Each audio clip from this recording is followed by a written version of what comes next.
is up, coaches, cheerleaders, and Warp Spawn? Today we're talking about the ever not controversial Blood Bowl 3.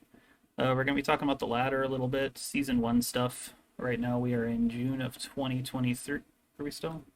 June of 2023? If not, we're in July of 2023 now. Um, Depends where you are on the pond. yeah, clearly I'm on the ball today. But we're going to be talking about the ladder, talking about some strategies for climbing it, just talking about teams, inducements, whatever. Bring up some other topics too, fun stuff, the ethics of climbing the ladder, if there can be ethics in competition. But we've got some special guests today. We've got some streamers here. We have Mr. Electric Vision. You want to tell us a little bit about yourself? Hi there, yeah, I'm Electric Vision, stream on Twitch, and the basics about me is I've been playing Blood Bowl for a long time now, just over half a decade, and I'm always trying to help out new players and stuff like that, so yeah. Cool. And we also have Gaz here. I'll have both of their channels linked in the comments, or in the description. So yeah, it's given. You want to tell us about yourself?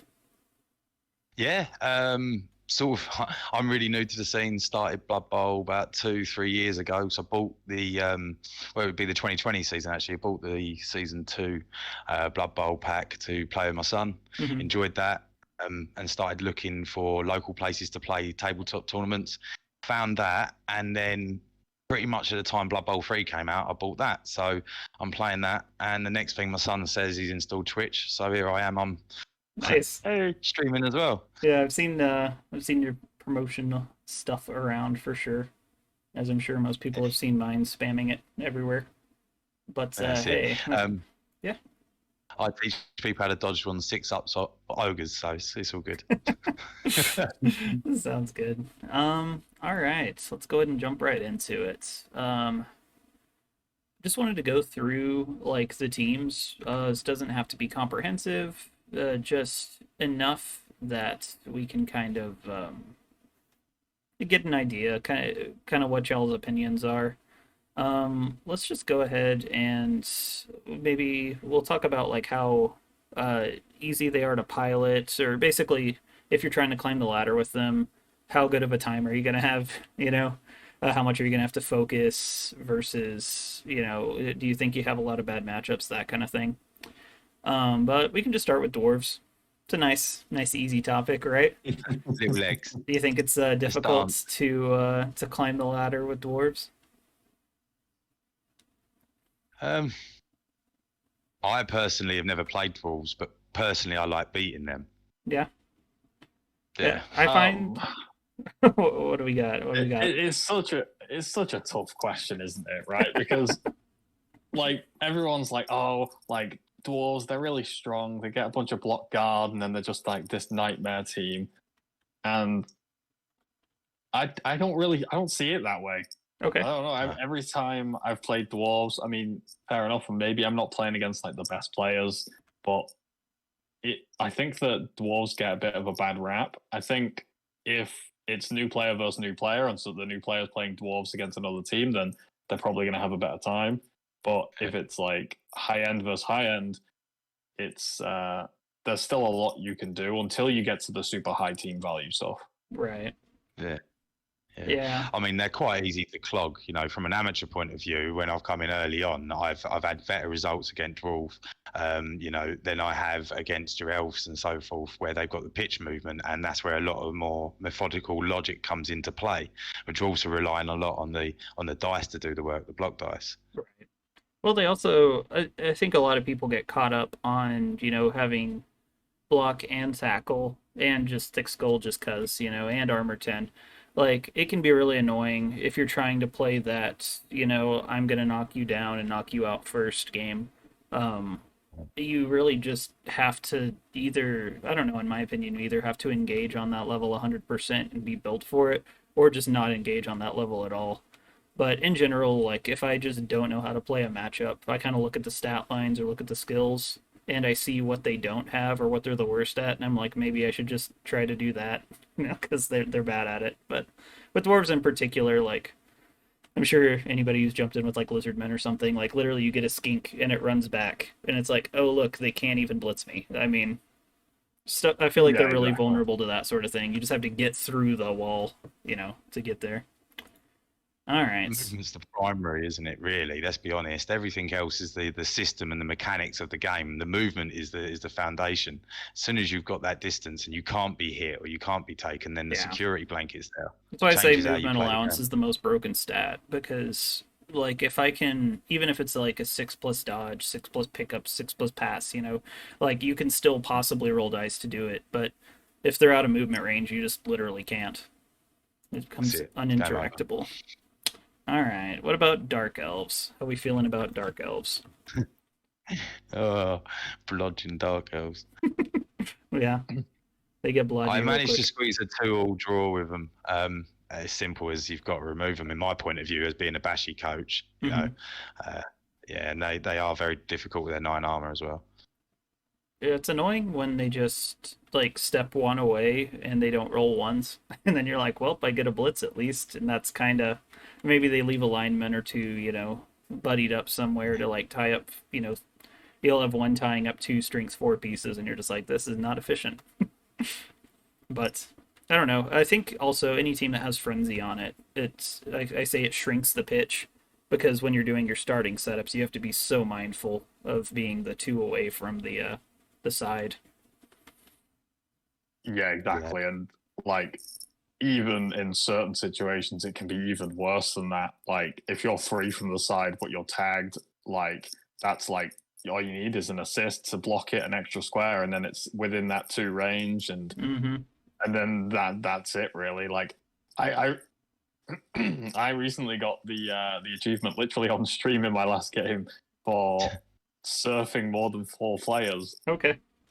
in a game. And I mean, that was with Blackhawks, to be fair, but like Yeah. Frenzy just adds to that in an immense way. And yeah, Dark Elves, I think they are in Blood Bowl 3, they're the strongest agility race at the moment by far. Yeah. Honestly, on Um, tabletop right now too. Like I've heard a lot yeah, of people say that. they just have they just have better armor. They're like average to slightly above average speed, and they can just get lots and lots of blodge. They've got frenzy, and they can kind of just do what they want. Mm-hmm.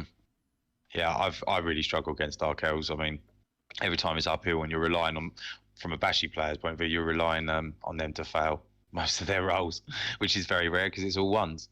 So just run around, pick the ball up, pass it, and run away again. That's why I like diving tackle, but I can never find an excuse to fit in diving tackle. It's like anything with That's agility fair. access, as a primary, pretty much I don't want to get punched. And then it requires you to sit there and be like, hey, why don't you punch me? Mm. Yeah, exactly. It's kind of like you got the new lizard men. You've got like the gutter runners. That they've got agility access, but they're also strength two, so For me, they it's are just going to goblins. get. It's always goblins, but you can. I don't know. I lucked out and I randomed block onto two goblins, which I really saw. I had tons of treasury, so I'm like, I'm just going to keep taking randoms to keep my team value down and then just fire and rehire immediately. But even then, it's my last goblin that I had, this level 5 one that was my champion, managed to get killed off of a one die skink block, like a vanilla skink. And I think it was 7 times in a row. Whenever they blocked the goblin, it was never a 3 die, but they would always get a POW without needing a reroll. It's just like, man, what's the point of having That's all these skills? Yeah, that's nightmare. All right, humans. Do we have I strong? thought Yeah. I thought humans when Blood Bowl 3 first came out Mm-hmm. were fine, if not strong. Um, they they have a catcher that has, I know it's strength 2, but it's movement 8, it's got dodge, it's got catch. You can just try and get stats on it. Give it extra the agility 2 plus or the extra movement. I thought humans were really good. Mm-hmm. And a very solid pick that was quite dependable. Now lizard men have come out. I don't see any humans at all. Yeah. They just seem to really struggle into that matchup. It's a lack of strength 4. It's a lack of strength in general because they've got their carriers are most likely strength 2, and Yeah. at any point in time, like, you know, you can cage up all you want, but when a skink, if you just tag the corners, a skink just 3 pluses in with stunty and 1 dice is the ball carrier, what are you gonna do? Yeah. Well, I think that they have probably one of the more realistic, viably passing games, and that's a thing that kind of gets overlooked sometimes. I do think the human blitzer is the star of the team, like by far. Uh, and I say that mainly from running College of Metal and Dungeon Bowl. So where I can splash human blitzers on an orc team essentially, and then it's just like, hey, all my weaknesses are covered, and it's beautiful. But Lovely. if I'm playing humans, I take it like if I was making a tournament list, I would absolutely have Dauntless on at least one blitzer, and it just kind of it's a tool at least to sort of mitigate some of that strength loss. But I don't know, it's there. I do think the ogre's probably more solid. Just the team seems a little bit forgiving, so the ogre's probably more solid on that team than I would say on other teams. But I don't know. I don't like relying on big guys if I can avoid it. Oh, I'm the It's the same. least worst neggy trait in it, but you can't rely on them. Yeah, can't rely on them. Let's look at black orcs. Yeah, I'm gonna start off as a greenskins fan across the board. I don't care the game system. I will play an orc if I'm given the option. I the first time I read the black orc roster, I was very sad. Um, I hate Brawler as a skill. I've expressed this a million times. I think in terms of the actual costing of the players, it makes me sad that if you decided to take Brawler on something, it gives the same team value as if you took Block on something. I just it's injustice right there, you know. But yeah. I mean, for a gimme skill, it's not the worst thing. It's something. I don't know. I think I you're mean, kind of starved for positionals. I would really like to see the Black Orcs have a blitzer of some kind, even if it's just a 1 of or an O2, but just something that gives a little more variety or whatever. What are y'all thinking? it's the 4 movement, isn't it? It's the 4 movement. I mean, grab's a great skill, and that's what they utilise the most, isn't it? But the 4 movement, as opposed to the 5, is a big sort of hindrance from. They're relying on goblins to do a lot of the work. Yeah. But Well, I if you enjoy have a Black starting Orcs. roster too, who do you blitz with? Because you can blitz strength 4 and that's cool, but like you kind of have to have a reroll as a backup just to be safe. You just said you were playing Yeah. Black Orcs Electric. What do you think? Yeah, so I got really lucky in my first game where I only did 1 casualty, and Okay. then the Black Orc that got the casualty also got the MVP. Okay. Nice, I was nice. straight up. I was like, right, you're getting Mighty Blow, you're my blitzer. Yeah. Yeah. And yeah, they're a little bit. They're really awkward, but I find them really fun because like the next game I went into, I was playing Lizardmen, and I was like, oh, okay, so I 2 dice blocked that off the line, 2 dice blocked that off the line, and then I went round the back. Instead of just getting an extra 2 die block, I just blitzed it into my own team Mhm. and then pushed it, grab it, drag it even further into the own team, Right. and then just Yeah. surrounded it, and fouled it with the goblin. Those half It price was great. bribes. Half price bribes are my favorite part. Utilising the grab. It's beautiful. And since they changed the inducements to like mimic the tabletop, it's kind of sad, like being able to scum inducements or whatever. I imagine with Black Orcs, you were probably able just to out of pocket grab a bribe every game if you really wanted to, and now it's like if you're the underdog, you might just get 40k or 30k at inducements, and it's like, okay, I guess I don't get to use my team gimmick now. Yeah, it's a little bit rough. I mean, still, we've not got the like any of the patches properly on like Xbox and consoles yet, so we're Oh, still okay, kind of we're still waiting on Reconnect. gotcha. And then I'm guessing there's going to be some stuff to do with to stop people scumming because at the moment, I've not been doing it personally, but there have been opportunities where I'm like, yeah, I could totally just scum a morgue here. We're 'Cause gonna I get have to enough the money in the ethics bank. later. That will definitely be a topic, because yeah, Yeah, definitely. the joys of anonymity for being online versus being in person and having to do it in somebody's face. Like it's a little different. Yeah, that changed everything. Yeah, I bet. So imagine conceding like, after setting everything up, walking in, getting the table all set up, like Mhm. pay your entrance fee, get your figures out, and then go, oh, I concede. You're like, what? Like it's a big no-no at in-person tournaments. At the same Of time, course. if my opponent wanted to, like I'm not going to be mad about getting a win, man. Most tournament packets is 60 points for a win, 30 for a draw, 10 for a loss. So, and then you're getting plus or minus 1 or 5 bonus points for, number of casualties against, 4 against, same with touchdowns and whatever. So, I wouldn't Yeah. be mad. A lot of other people though are like, well, I paid to play games. Yeah. But in this case, you're not really paying to play games. But again, we'll get to that in a second. All right, Chaos Chosen. I think it's another one that's kind Hey, of a rough starting roster, but if you get rolling, like obviously once you get claw, block, whatever spam going on, it can be disgusting. well, that's my issue. I've mutated 2 goats, so I've got double head, extra arms, big hand, and I've got claws on one with block, and I've got Mm-hmm. another with something tentacles. That's all good. However, they're the only ones who are scoring. They're the only ones who are really picking up points. Me Warriors has slowly got block on them all, Yeah, but I'm dealing with the developed teams. I'm struggling to deal with the developed teams like Elves with sidestep and wrestle and strip ball. That's been my problem lately. yeah. It's the thing with the mutation teams. If they don't have the starting skills, they're kind of since they've introduced the different matchmaking with season one.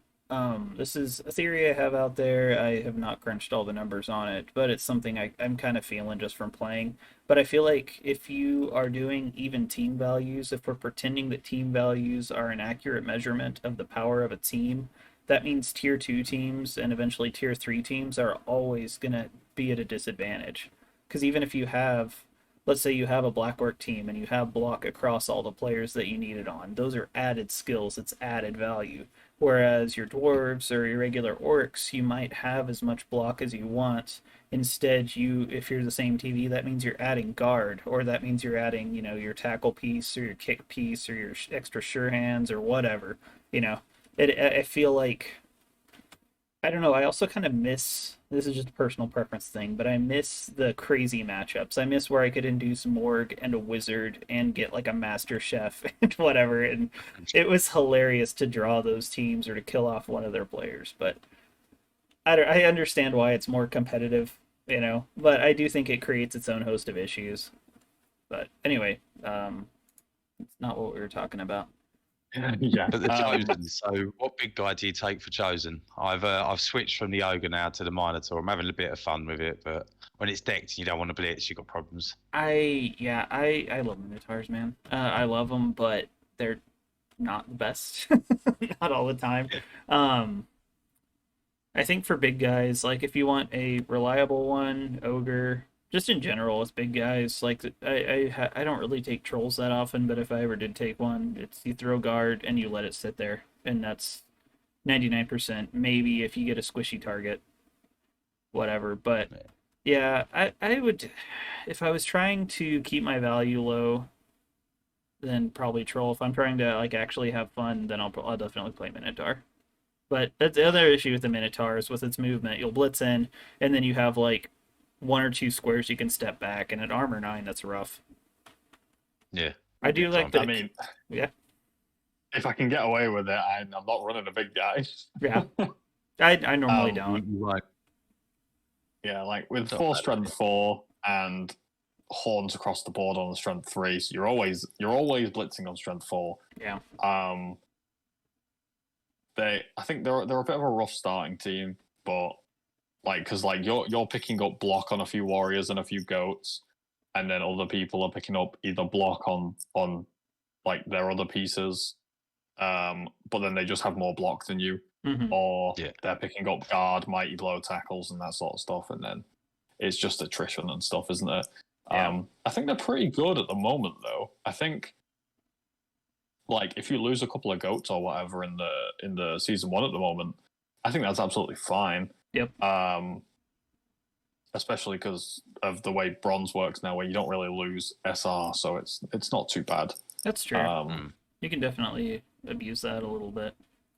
Like, Yeah, I don't know if it's and abusing or just using the mechanics. It's probably just perspective at that point. yeah, I and think yeah. I like that the Chaos Chosen. Weirdly enough, they're Chaos Warriors. I always like don't see it, and I'm guessing a lot of other coaches don't see it as well. But they are Agility 3+, Yeah. so Yeah, like they can carry the ball, Well, and they're they can just elites. hand it off to them. They're elite yeah, characters. yeah. They are. They're very good. I've scored a majority of my sort of game saving touchdowns with Warriors. Hmm. The standard ones come from the goats, but the game saving comes from the Warriors popping out of a group of people with the ball in their hand. Yep. Yeah, it's quite good. Yeah, I fought one chosen team that didn't have any block, but it had claws across almost the whole thing and mighty blow across almost the whole thing. And they just went straight in. They were just fishing for pals. And so I was playing orcs and I was like, all right, Oh, so I can go two ways on this, you know. You're either forward or you're backward. So I just kept giving them one blitz a turn and that's it. Like no other blocks. And I just started picking at the time I had a big in with block and mighty blow. And if I needed to, I could just throw some guards around. I was just screening them and it was really fun. mm, I still like suffered a couple losses too, just from that. But you'd expect to, yeah, you also know they're going to burn through their rerolls, so that's nice. Oh yeah, yeah. All right, next up. those are the sorts of teams though that do have like 6 rerolls. Yeah, oh my gosh. See, that was another thing that was super fun with the inducements being just like the Wild West.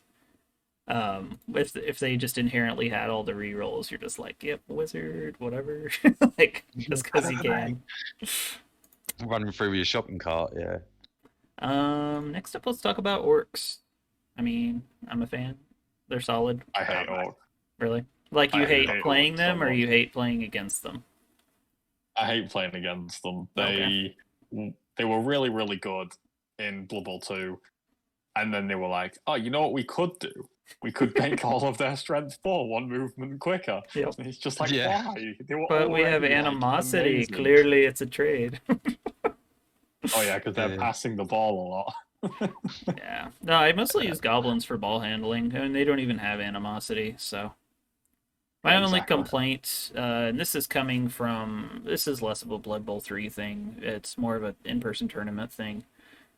Is basically if they get the first removal on you or forbid the first two removals and you haven't gotten one yet, the orcs don't really do anything like extraordinary. Like they're good, Mm. but Yeah. if your top speed is movement 6, versus like some, the really faster teams, you can still get outsped. If you are up against, guard spam dwarves or something and you're a couple pieces down and they just start basing you, then it's an uphill, trying to bash out of it. And I think sometimes it's hard to get an unfair advantage. I think you can play a really solid game with them, but if the dice go against you early, I feel like it can be really hard to come back sometimes if it's a really like pimped out maximized team. Yeah. I think that's why they're a great entry team, because everyone, even a beginner, can understand how orcs score. It's quite simple, Mhm. that and then as you play as orcs and you go through more matches, you realise how the other teams play, how the other dynamics are, and then you start to realise this distancing and people dodging away from you. Like 1 minute the orc is there to punch something, and the next minute he's standing there on his own because they've ran all day down the pitch. But yeah, Yeah. I love orcs. That's what I play tabletop with, and I'm a bit orc mad, so I'm looking to my right because I've got shelves of orc miniatures everywhere. So Yeah, yeah, I've got 4 orc teams right now, and 2 of them are like the same team but with different models. So but when it comes to Blood Bowl, I've got bored. I was cludging up and getting a 1-0 or a 1-all, or I was Mhm. losing. 2-0, 3-0. That's how it was every time. So that's why I've gone for Chosen. It's still not much more movement, but I like the mutations of getting 2 up dodges and 2 up pick up the balls, which is it's a nice new thing. basically, like I'm not a big fan of the orcs thrower. I've seen people go like either thrower builds or like troll goblin builds or whatever a lot, and I don't know the loss of the armor points. I He doesn't need to be move 6, but I would love if it was move 6. Uh, I just otherwise like picking up the ball, you have like an average chance, And I've had several games where I couldn't pick up the ball for 5 turns, and it's not like I was being like consistently marked or something. It's just one of those things where you don't have a 2+, and not having a 2+ sometimes makes a giant difference. It does. But overall, I've even I've even seen people hate on the thrower so much that they would rather, as like a first level up, give an orc lineman sure hands, right. just instead, Okay. because it's at least got more armor, and it's just the same thing. Yeah, my only Yeah, complaints with the animosity is I don't like how they applied it to, oh, these guys hate these guys and these guys hate these guys and this one hates I just wish they would just put it as an all across everyone. And I think See, that would save some trouble. yeah, animosity has done me on a tabletop. It was literally one of those really vital ones, and then the throw was sitting there with, I've taken a thrower on my team because it was an early build for the tabletop. I'm learning. Yeah. Well, and some people like them. So. Yeah, and animosity literally cripples it. You'd think the thrower would be at least one person that had maybe an extra movement because he's got less armor, or he wouldn't have animosity because he's the one who's supposed to be passing the ball. It's his job. But I would just, I mean, even if they're nerfing the team, just for simplicity's sake, I'd rather everybody have it or nobody. But again, that's why I really use goblins as my ball carrier, because if I have to, like, desperation handoff, I can. But it's also nice having dodge. I mean, they have a built-in defensive skill, even if they're a strength down. And the stunty is, the most agility you're going to get off of that roster. Yeah, fact. The worst part. What's that? Sorry, the worst part about the thrower is that it's worse than the dwarf runner. Mm-hmm. It's just. That is one thing with dwarves. I question why the runner gets to exist, but it's whatever. I don't think that like if the point is to be low movement, like just be low movement. And on a similar vein, if you get long legs on them, they go up 6 movement. That'd be quality. They just grow normal height. They mined too deep. Next up, let's talk about Nurgle. Poor Nurgle. I absolutely love Nurgle. Yeah. But they are the worst team in Football 3. And so I am going to kill your Pestigores, and then what?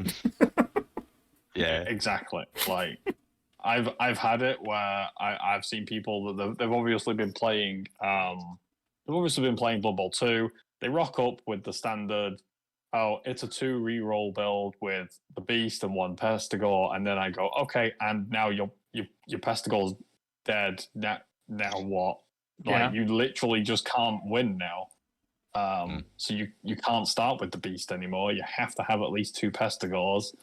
But at least I guess you get the 3rd reroll. But that brings another issue that, like, I don't understand why the rerolls are all different for every team. Either make them all the same, or just like, because like Nurgle are already a crap team to start with. Why give them 70k rerolls on top? Is that what it is? 70. The reason they do that is for fluff, right?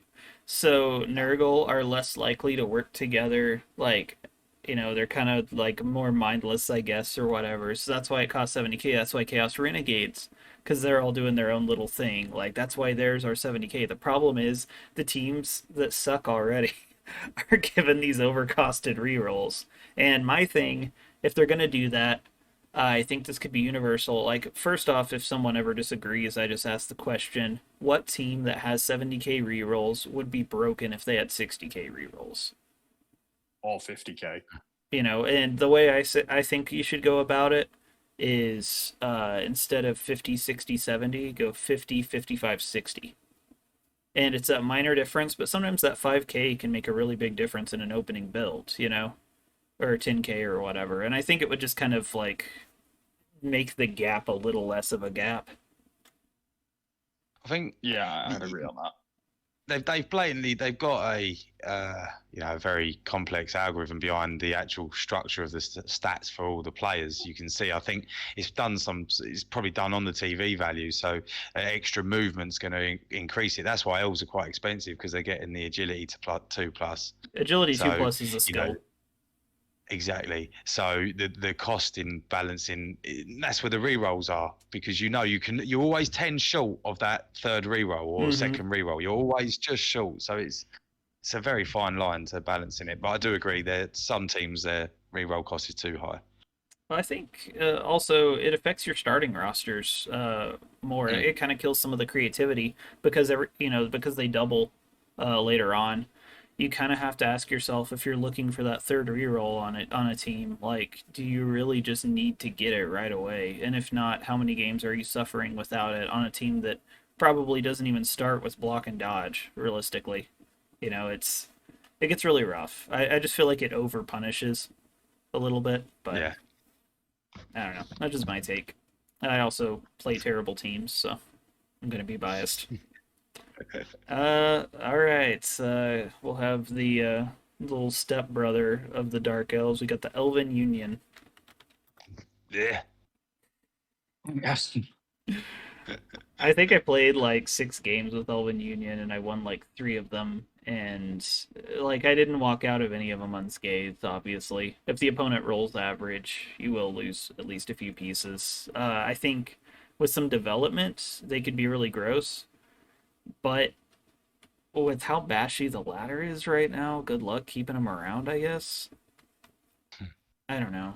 I I I played Elven Union in the preseason, Okay. and they were one of the teams I got into the top 100, Oh, okay. and I really really struggled with them at the start.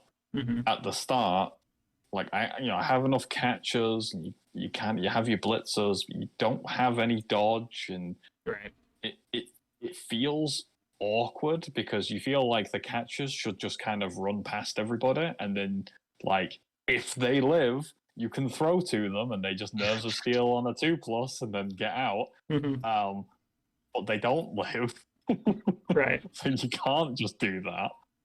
Yeah. Um, and yeah, I found them um, really tough. And even when I got the blodge, the good old block dodge step on the blitzers, like my opponents just rolled pows anyway, so they were basically useless. Yeah. Yeah, that's something I've noticed. Anytime I actually do get blodgers going, it's just probably a giant confirmation bias, but it feels like the pals just come Yeah, out like they have a 50% chance of rolling them even on 1 dice. yeah, pretty much. Um, Yeah, I played a develop. There's one in gold at the moment on the Xbox, Pro mhm. Ls, and they're developed up. They got a lot of blodgers on their team, and then the sidestep comes standard, doesn't it, with their positionals? So uh, yeah, With the two blitzers, yeah. yeah. yeah, that's it. So I was rolling armor breaks of like 4 or 5. So it was a really painful game. They Yeah. stayed around far too long. Sidestep in the wrong times. That's why I'm not looking forward to Snotlings getting added. That's going to be a So, nightmare. I've only heard nightmarish screams about snotlings. I've never heard anyone say, "Oh, that playing snotlings like on tabletop and stuff." I've never heard someone say, "Oh yeah, that was an enjoyable experience." I like running into them. It's one of those things. Like I won at Rocky Mountain Rampage. I got most casualties, and when you're doing like when you're going for an alternate win con at a tournament or something, if you run into Snotlings, if you are going for most casualties, you're just like, yes. Because I mean, you're gonna get beat up, but you're also just gonna get tons of bonus points, and it's kind of unfair in that regard. At the same time, like at LVO, I ran into Morg Snotlings as my first matchup, and Morg pretty much just chased a lineman the entire time. I just kept him marked, yeah, and he wasn't rolling like spectacularly on it. It wasn't like horrible. And then I think like a gang fouled him or something. And then after that, like with Snotlings, pretty much they're gonna go for 2 stars, and then if you can take out those 2 stars, they're gonna start to struggle, especially if you can score early and trigger their secret weapons and stuff. Um, but curious to see more of the secret weapon stuff pop up. Anyway, all right, topics. We totally got topics, right? Skaven. I think Skaven for me are like I think it's safe to say agility team, but they're probably the one that I consider the most viable in terms of just like I want to score 6 touchdowns and make it impossible for you to win. Like Yeah, that's fair at enough. tournaments. That's kind of the strategy. The general rule is 4 touchdowns. Once you get to 4 touchdowns, if they're not playing Skaven or hyped up elves, then what do you do? You know. Game over. Yeah, For the yeah, latter, though, I don't know about longevity and stuff. I've played them a little bit, but I don't know if y'all have any more um, experience on that.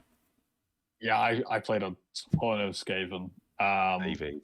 on one team, Hmm. um, and they were gross. I'll Yeah. just be Yeah, they straight were. up I with it. know. I Um, understand. No. they Yeah, I ended up playing Gozza here with my Skaven, and he basically I spent the whole time randoming gutter runners and getting claws and iron hard skin and just being like, these are awful. And then I finally got one that was a big hand, and Yeah. I went against Gozza. I had big hand, 2 heads, blodge, and he just snaked a hand off in his backfield, and my gutter runner was in range. It just ran straight through 4 tackle zones, picked the ball up, and then Yep. just went and scored.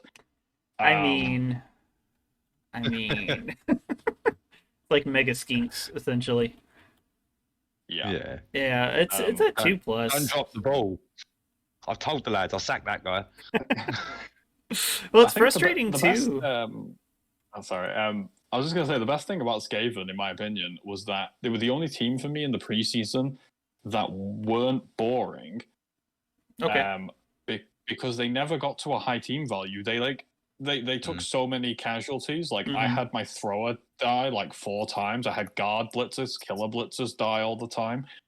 They basically like redrafted themselves and just hovered at 1400. Yeah. And it was fantastic. I just had a few star gutter runners, which on the first set, at like 19-ish games, both of my star gutter runners that had like 4 or 5 skills each, both died in the same game. And I thought, oh, maybe I'm done with this team because now it's back down to like 1900. And I just built them back up because gutter runners were so good. Right. And it was fantastic. I will Don't say take long to that build them up. I think Skaven journeymen are the best journeymen in the game. Yeah, 100%. They're basically players. They're basically part of the roster. Until they unlock Norse, that is. Yeah. Yeah, but it's true with Norse. I mean the clan rats are already such a just key, like, you know what, you just go here, I'm sorry. Like I'll see you later. And it's when it's one that you're not even attached to, it's just beautiful. That's a very efficient 50k piece.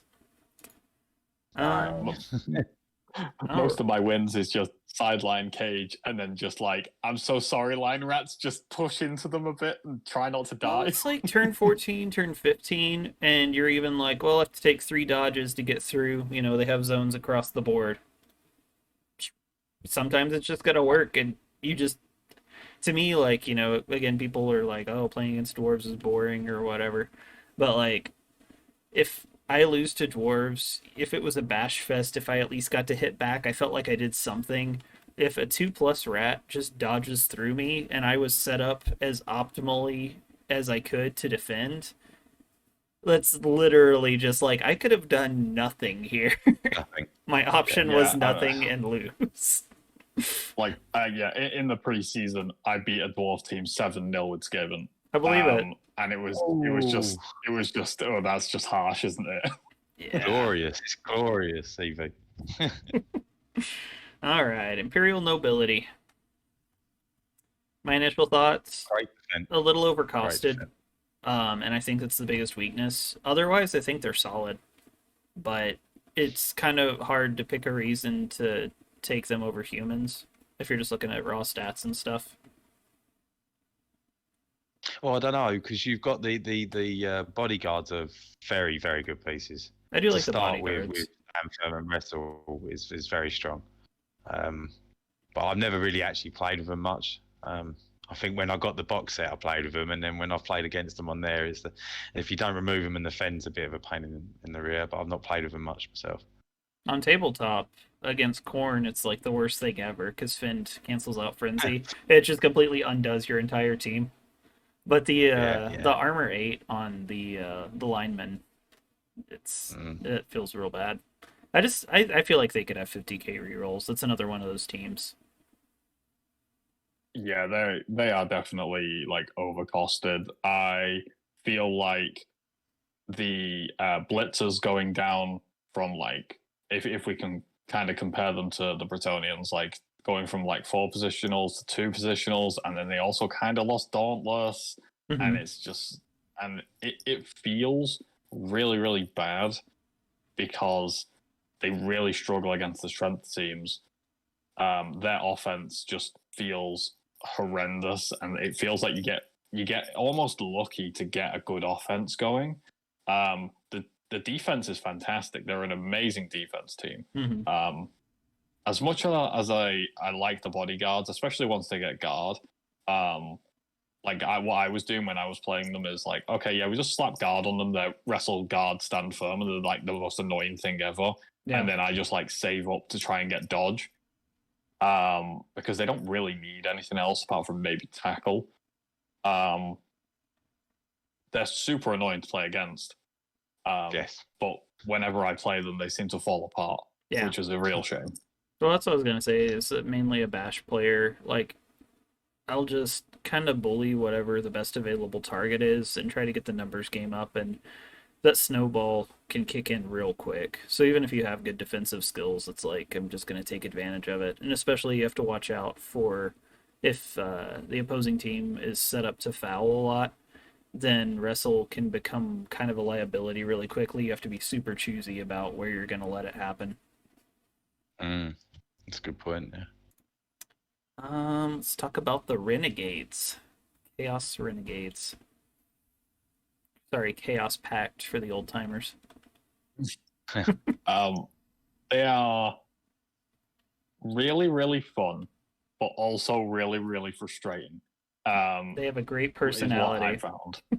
Yeah, I really at this very start I really struggled with them, Yeah, because I'm a notorious big guy hater, and they have three. yeah. And it basically comes down to like if you position correctly and the big guys do as they're told, they're fantastic. The second you start having one or two of them not do as they're told, things just start to get a little bit out of your own control, and then bad things happen. Yeah, I Yeah. ran Renegades for 2 seasons in a tabletop league. And my overall takeaway, I guess, is they're another of those 70k reroll teams, right? Their players are probably fairly costed in the context of, like if you take a big guy, it might cost the same on the Renegades roster, but if you're taking an ogre on a human team, you also have block pieces. You also have better agility pieces. Like you have these other tools, and the big guy being costed that in that context makes a lot more sense. The big thing for Renegades for me is you're not starting off with block. You're not starting off with dodge. You might have these stat lines, and they're cool stat lines to have. I don't think I've ever had animosity really be that big a deal. Like typically you're carrying the ball down, with one player or something anyway, and you might have a backup hanging around. But I don't really view Renegades in terms of the big guys, which probably seems counterintuitive. I think they need to fill whatever niche you need for that particular matchup. But I guess my problem is if I haven't taken a lot of injuries or missed next games, like they're good star caddies for whenever we get all the stars finally. Um, then you have a team that costs a certain amount, and then you have, like we were talking about, another team that costs a certain amount, but the other team also has 6 blocks or a bunch of dodges. And even though the teams are equal, you're not actually equal, and you're playing uphill. So if you suffer the first 2 removals or so, like it's just hard to climb back up from that game. Like you have to have your dice be a little bit good at the beginning, and then you Yeah. catch up essentially in value. That's kind of been yeah. my experience. When you're playing, let's be honest, whenever you're going to use a big guy, it's always a a well thought out moment, because as soon as you activate them and they fail, and as you say, you've got 3 potential players there that you're relying on to do the work that can fail. And if you've got attrition already and they all go off, your team pretty much just halves itself in one go. Yeah. Yeah, and it feels like they could have done more orcs or something, you know, more of an orc elf sort of combo. You've got Old World Alliance, which is dwarves and humans, you know, you're sticking just one orc on there. It'd be nice to maybe see one big one in the mix instead of a big guy. Yeah. A 4 strength on the pitch. The one that kills me is the goblins 0-1. And so you have 2 throw teammate pieces, but you only have 1 piece you can throw, and one of your throw teammate pieces tries to eat the only piece you have. It's like it's already like they're already the worst throw teammate team like in the game. So maybe let me have 0-4 goblins. Like, is that gonna ruin the world? You know, I think just that one change. Yeah, it's like, oh look, they've got all these cool, interesting positionals, but they're not positionals; they're all linemen.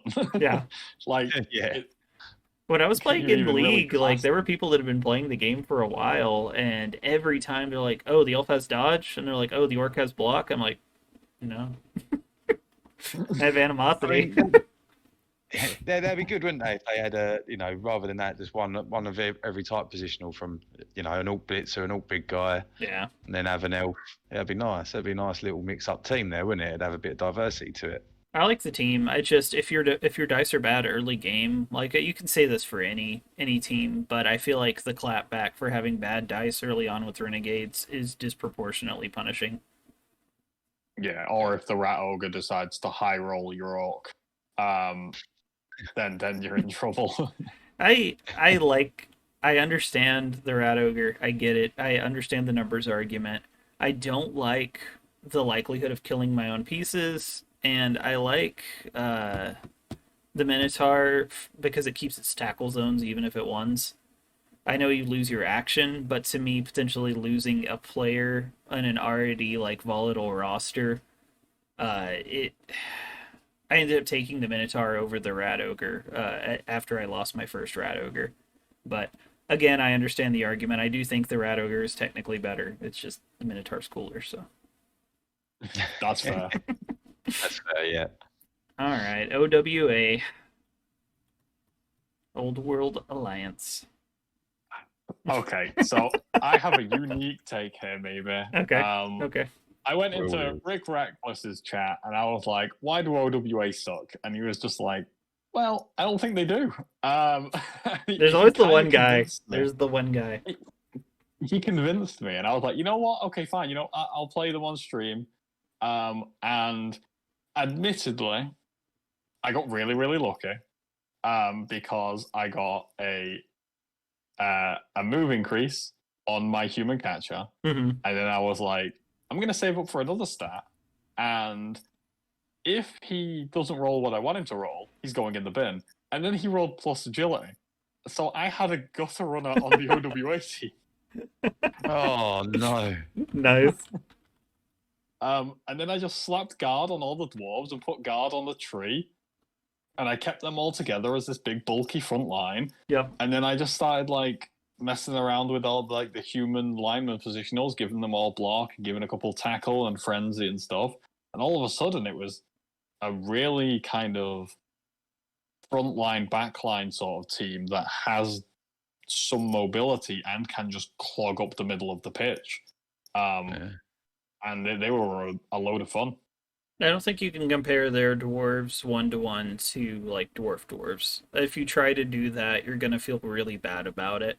I think treating the dwarves as linemen with their own identity, they're not bad for what they are. I mean, they're actually probably more fairly costed than regular dwarf linemen. Yeah, if you see them as guard fodder that can take guard, then that's perfect because that's all they do. They're there to just be a nuisance, provide guard where you need it, and you don't even really throw blocks with them until the very end of the turn when you know you're not going to spend a reroll. As long as you're not using them at the start of the turn, you're absolutely fine. Just have them be annoying and tag important stuff, and they can just take a hit because they're dwarves.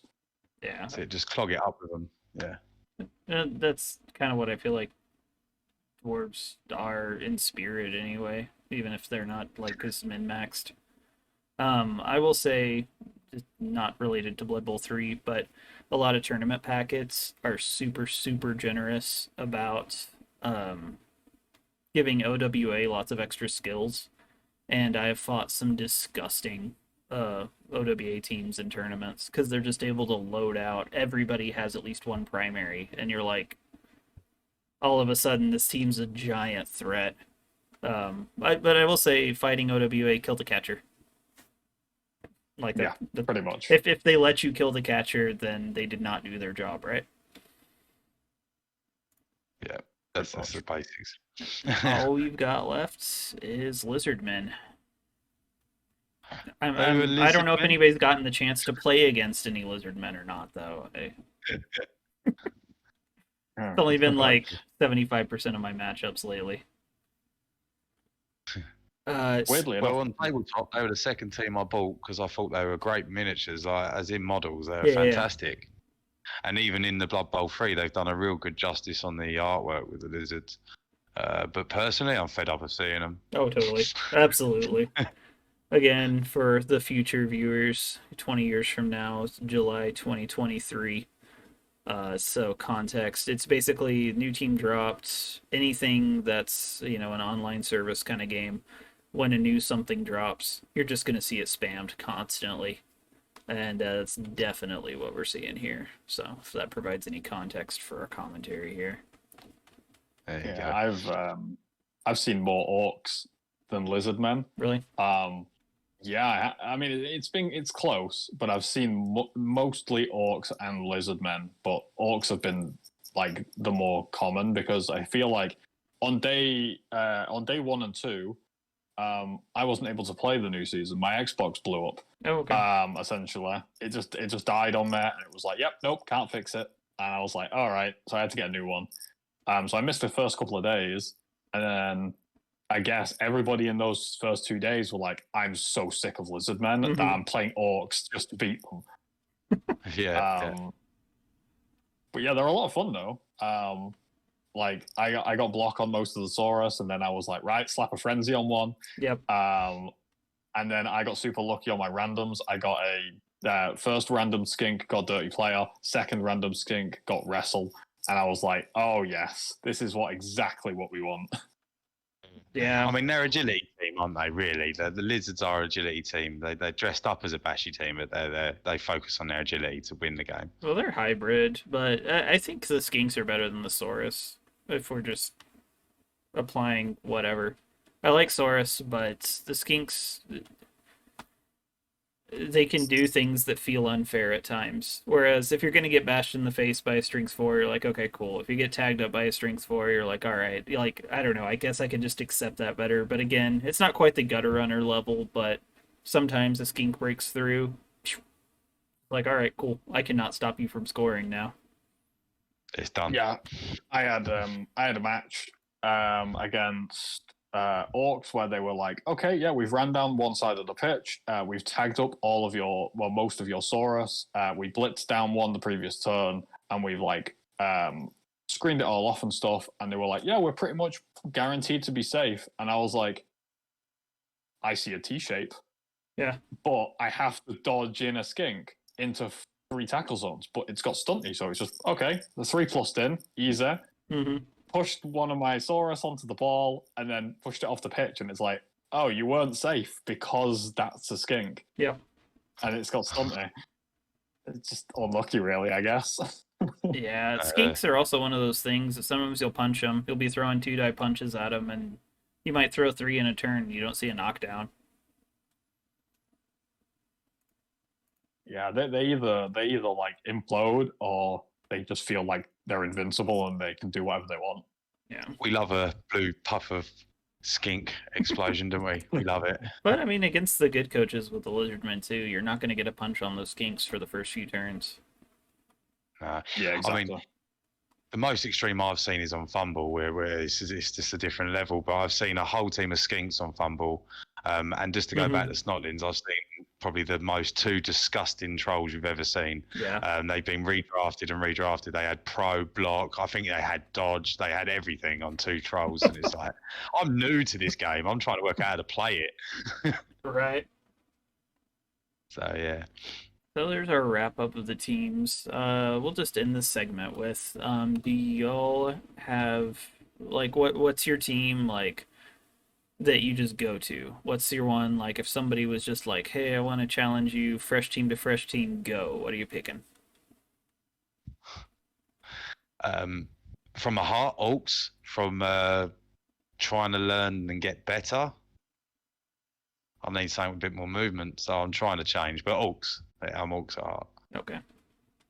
Well, Depends on who I'm going against. If I'm going against a new coach, then I'll probably play something a bit more on the lower tier side. Like, maybe I'll do something like maybe I try out a team I don't play very often, maybe Renegades, Humans, something like that. If I'm playing just strictly to win, then I'm picking Skaven or Dark Elves 100%. okay. Yeah, and you. Yeah, those were answers that I honestly kind of expected. Sounds about right. I'm definitely orcs are kind of my default if I don't know what I'm doing, especially if we're talking fresh roster. You just have a lot of stuff to start with. But if I was trying to go super scory, I'd probably go Skaven. But that's one of those things that it sounds like Oz, you're going through a similar thing I am, where converting from Bash to being more flexible with play style, it's like I don't know, it's a level of anxiety for me because I'm just like, but I can't punch the thing. But one thing about Skaven is you can punch some kind of. So yeah.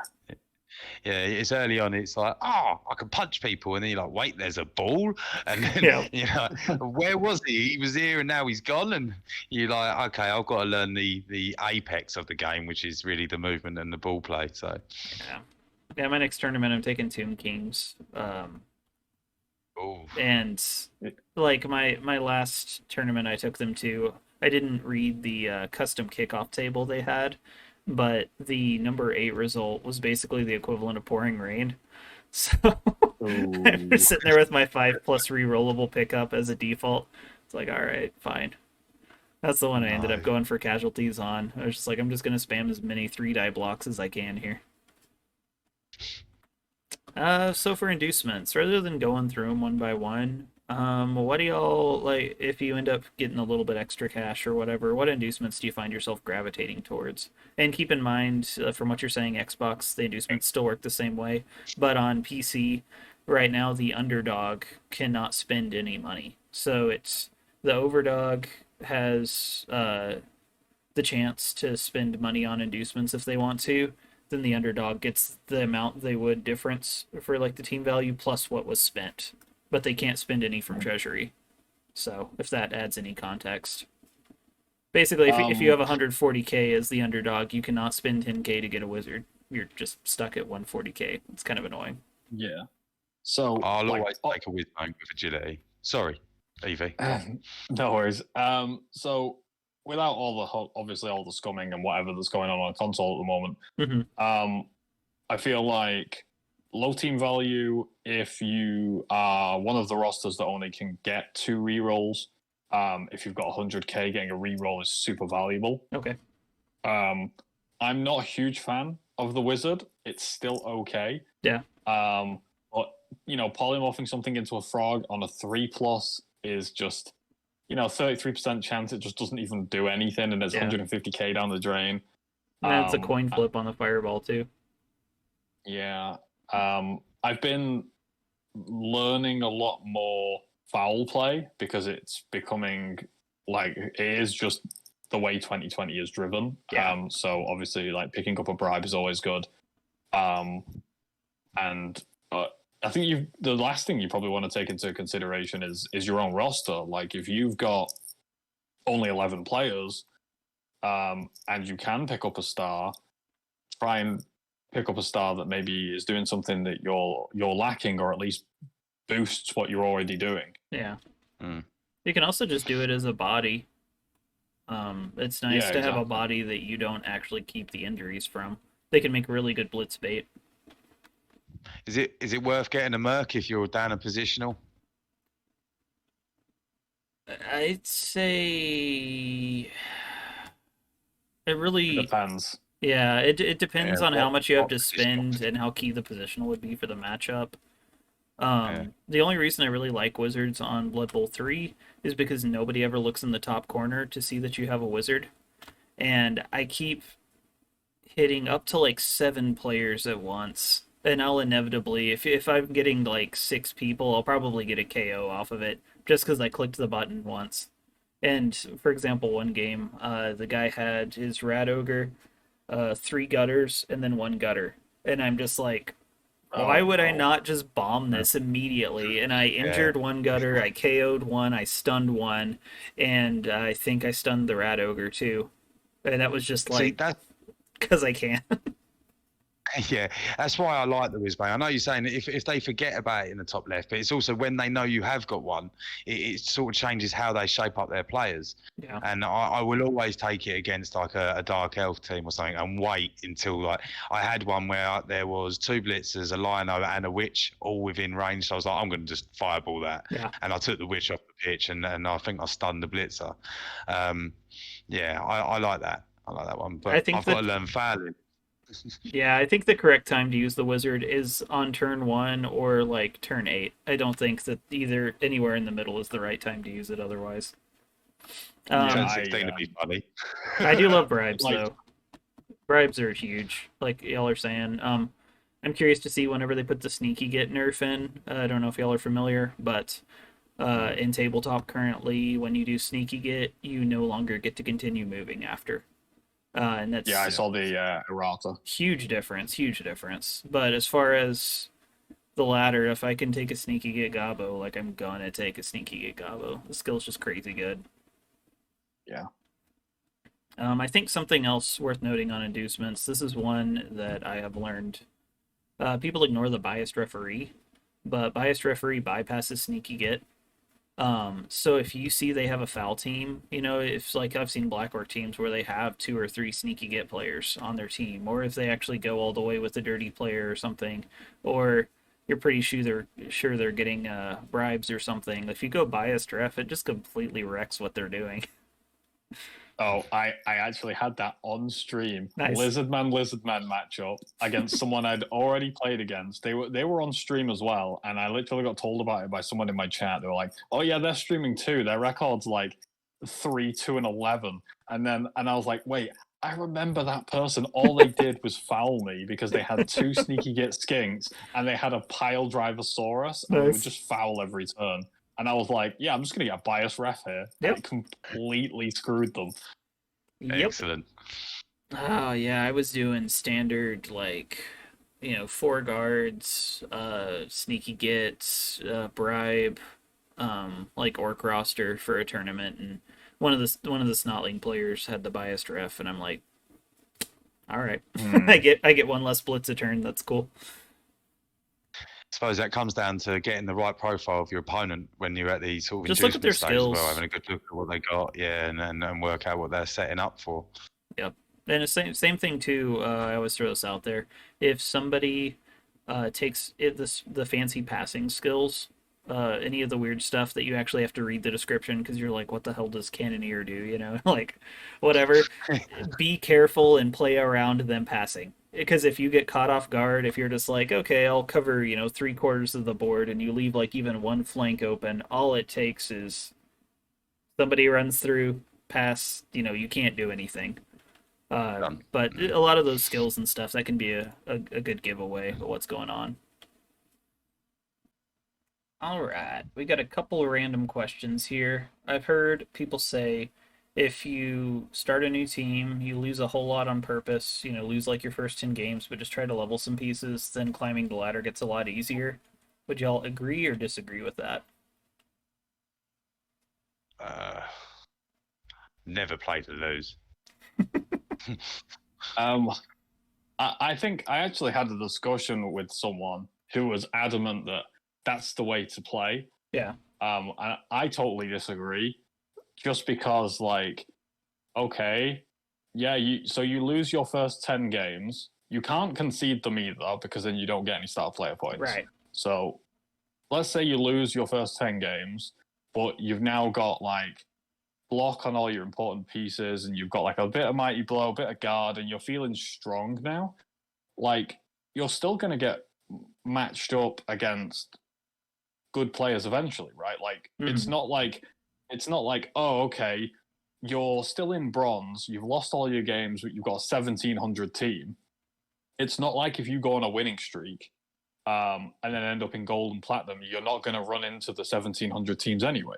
Right. Like they're still there. They're just waiting for you to catch up. You've just now got a bad record when you get there. Yeah, I just didn't know how the elo stuff breaks down. I know we're all kind of guessing right now. And the SR rates, man, I don't even know. I've heard different people say different things, but there's some players I've played that had way overvalued teams or whatever, and then I get like, like 16 points off a win, and I'm like, what is going on? Or I'll lose like 7 points off a draw. To me, losing points off a draw is the dumbest thing ever. It's weird. It's like obviously like when you lose points off a draw, it's expecting you to win, right? Mm-hmm. Yeah. So like when it expects you to win and you draw, then you lose points. But it is a bit awkward, isn't it? I think the annoying thing is not having the statistics, like Blood Bowl 2 does it. Just having that data there helps you have a look to gather what the algorithm is, what they're working out, how they're doing it. Is it like tour play, so it's match performance, then a win streak, and your opponent's positioning all sort of piled together? Yeah, I don't know. I think, I mean, the easiest way to win things is to win every single thing. I don't know if that's optimized, if you're just trying to make, SR number get big and, metal change to higher metal. Like, there might be other ways. I mean, what's bigger, beating someone who's got 20 wins, 1 draw, 1 loss, or, beating someone with those sort of statistics, or winning 2 games in a row? Yeah. Like, I want to actually find this stuff out. So from what I saw, I've seen a lot in like the BB3 Discord as from I think Crystal Hunter and stuff like that. I know that I think it's Crystal Hunter and Artemis Black have been doing like a lot of testing on stuff. Like from what they figured out, what I've seen, like you don't lose SR in bronze. You only start losing SR once you get to silver or higher. If you're on a win streak, you get more SR because I'm guessing the program says, well, if you're winning a lot and you're winning a lot in a row, you're clearly not supposed to be in these ranks, so we're going to push you higher. And then once you get to platinum, if you win or lose, it tends to like the winner wins a certain amount of SR and the loser loses the same amount. Right, as you'd expect. So it sort of plays in at the highest tier. Yeah, the problem is that there's a lot of streamers out there like Mr. Page who's put like 40, 50 games on the Lizardman team. Yeah. And is still in platinum. And is like not really close to getting diamond and has to wait 40 minutes or something for a game because there's no one else out there, and that's on PC as well, and that's only like exacerbated on console obviously because the player base isn't as big. So that's what happened. I got my Lizard team to gold, and I was like, yeah, I've already heard from a couple of people that once you get to gold, it starts to take a while to find a game because there's only a select few coaches that have got teams in gold. So I went, I'll just start a new team then. I would love to have a little toggle that says, I don't care what team value I match up with. And that way I can play a fresh roster if I want. I can press the button and be like, dude, I just want to get a game in, match me in 30 seconds, let's go, I just want to play Blood Bowl, yeah. I mean, it was like that. Sorry, you go on. No, that's right. Go on, mate. Go on. I was just going to say, like, that Lizardman team that I was faced against where it was like, they're going to foul me. They were like 200k above me and were at the bottom of silver because they lose all their games. But like, and I think I was in gold at the point. So it was still like, I had to wait like 10 minutes, but it was still matching me when I was in gold or very high silver with the bottom end of silver against coaches that aren't playing for the ball, they're just playing to kill stuff and are not really playing normal Blood Bowl. Yeah. That's it. What blows my Normal. mind is that you understand the argument about the cosmetics and everything to do with Blood Bowl 3, yeah, but you put that to the side. Yeah. The one thing that blows my mind is it's quite a niche community, Blood Bowl. You know, you've not got millions and millions of people jumping on servers, so therefore crossplay is very, very essential. Yeah. Because if you had crossplay enabled from the start right now, that you'd have a genuinely realistic sort of 100 players, because they'd all be there to play each other. I watched Mr. Page, and he played I should know the gentleman's name, but he played the same person 3 or 4 times in a row. Yeah. And that's doing a crossplay. You put it together, and we should have enough players to have a nice ladder. Yeah. Yeah, and on a turn-based game, like, for all of my massive programming knowledge, it seems like a turn-based game would be easier to, like, sync up for that kind of thing, but I don't know. I know we'll see it eventually. Okay, so team value. Do you try to stay trim to avoid giving away inducement money, or do you just go all out and just, oh, this one could have tackle, mighty blow, guard, block. Oh, you know what? This one can too. Like, what's y'all's approach? I'm learning to manage TV, so Electrik's probably the better person to speak. I'm trying to learn. Well, it's opinions. That's what we're after right now.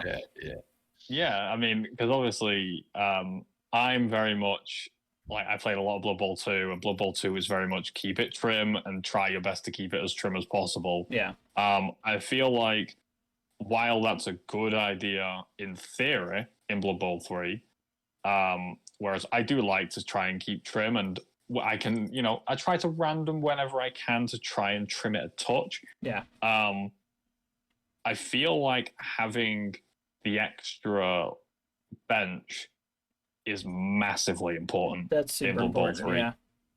Totally. You should have 12. If you can have 12, you should have 12. I'd rather have 12 than an apothecary. Yeah, agreed. I've started going, once I get to around like 1250, 13, 1300, I'm thinking about a 13th player. Okay. Like on my Lizardman team, I'm like, I know the extra player's just a skink, but like it's just default extra skink is good. Yeah. You just need it because the injury table's changed, and the Apo does not save as many things as it used to. But with correct me if I'm wrong, if you roll a badly hurt, it puts it in reserves now, right? I think it used to not be that way. At the moment, I've been trying to Google and everything, like apothecary rules and stuff, because in the preseason you'd get you whatever the injury was, you'd use the apothecary, and then you'd see both of the options. Yep. Yeah. And now for some reason in season 1. Now in season 1, you say you get a dead player, and then you apo it, and you only see whatever that next result is. Interesting. And I was wondering, because it kind of says it, like the apothecary re-rolls the result. So, and when you re-roll any other dice, you have to take the new result, right? Mm-hmm. So I guess like if the apothecary re-rolls the injury, you have to take what's there, right? I'll have to dig back through the facts. Like, again, I play exhibition, so this, like, my changing my mindsets to not only do the progression play, but also the progression play in this weird Blood Bowl 3 online, everyone can concede infinitely format. Like, it's a different thing altogether, but I'll have to look into that. I'm glad you brought it up, because I had the ogre, and on tabletop, if you use an APOC, you roll a d16 again and you choose the 2 results, right? That's my understanding. Yeah. Yeah, and so I used my apothecary on a dead ogre, and all it showed on the dice panel was another 16. Yeah. I didn't see a 15 and a 16, like a second dice on the list. So yeah, I agree with you. It didn't show the second option on the dial. It just showed a skull. It's like, I don't mind if it shows 2 skulls, but it'd be nice to see 2. It's like, it didn't even do it. Well, I was keeping trim. Like, I didn't even take an apothecary up until I got my orcs up to like 1350 or something. And then I'm like, okay, fine, I'll take the apothecary. I got talked into it. And I know this is just bad luck, but I got a worse result I used it like 7 times. I got a worse result every time, or I used it on my goblin to convert a KO into a stun, and it glitched out to where my goblin was standing, like the model was standing in the square, but it was completely uninteractable. I couldn't click it. It didn't acknowledge it. I tried clicking the spaces around it, tried clicking on the bench to see if it was there. It just didn't exist. And then players could move through it too, and it would just overlap with the model. And both times that happened, it lost me the games. And I was just like, bro, this is stupid. Like, I haven't dealt with I really wasn't dealing with glitches until probably like my last like 5 or 6 games. Like, I went where the game wasn't crashing or anything weird wasn't happening, but I don't know if anyone else has noticed, but for me it's on the Lizardman pitch. It seems like more stuff goes weird on that pitch. But I'm also playing on I've only PC. played on that pitch once, and it was horrible. And it was like I was straining my eyes to try and see. Yeah. I was essentially just looking at chat on my phone as much as possible because I did not want to look at the pitch. I got recommended from someone in chat to turn on one of the colorblind filters because it made it look less bad. Yeah, you did That's enjoy valid. that. I was witness to your. I agree. I think it's disgusting. The Imperial Nobility. Have you seen that one? That's quite a nice. That's a nice pitch.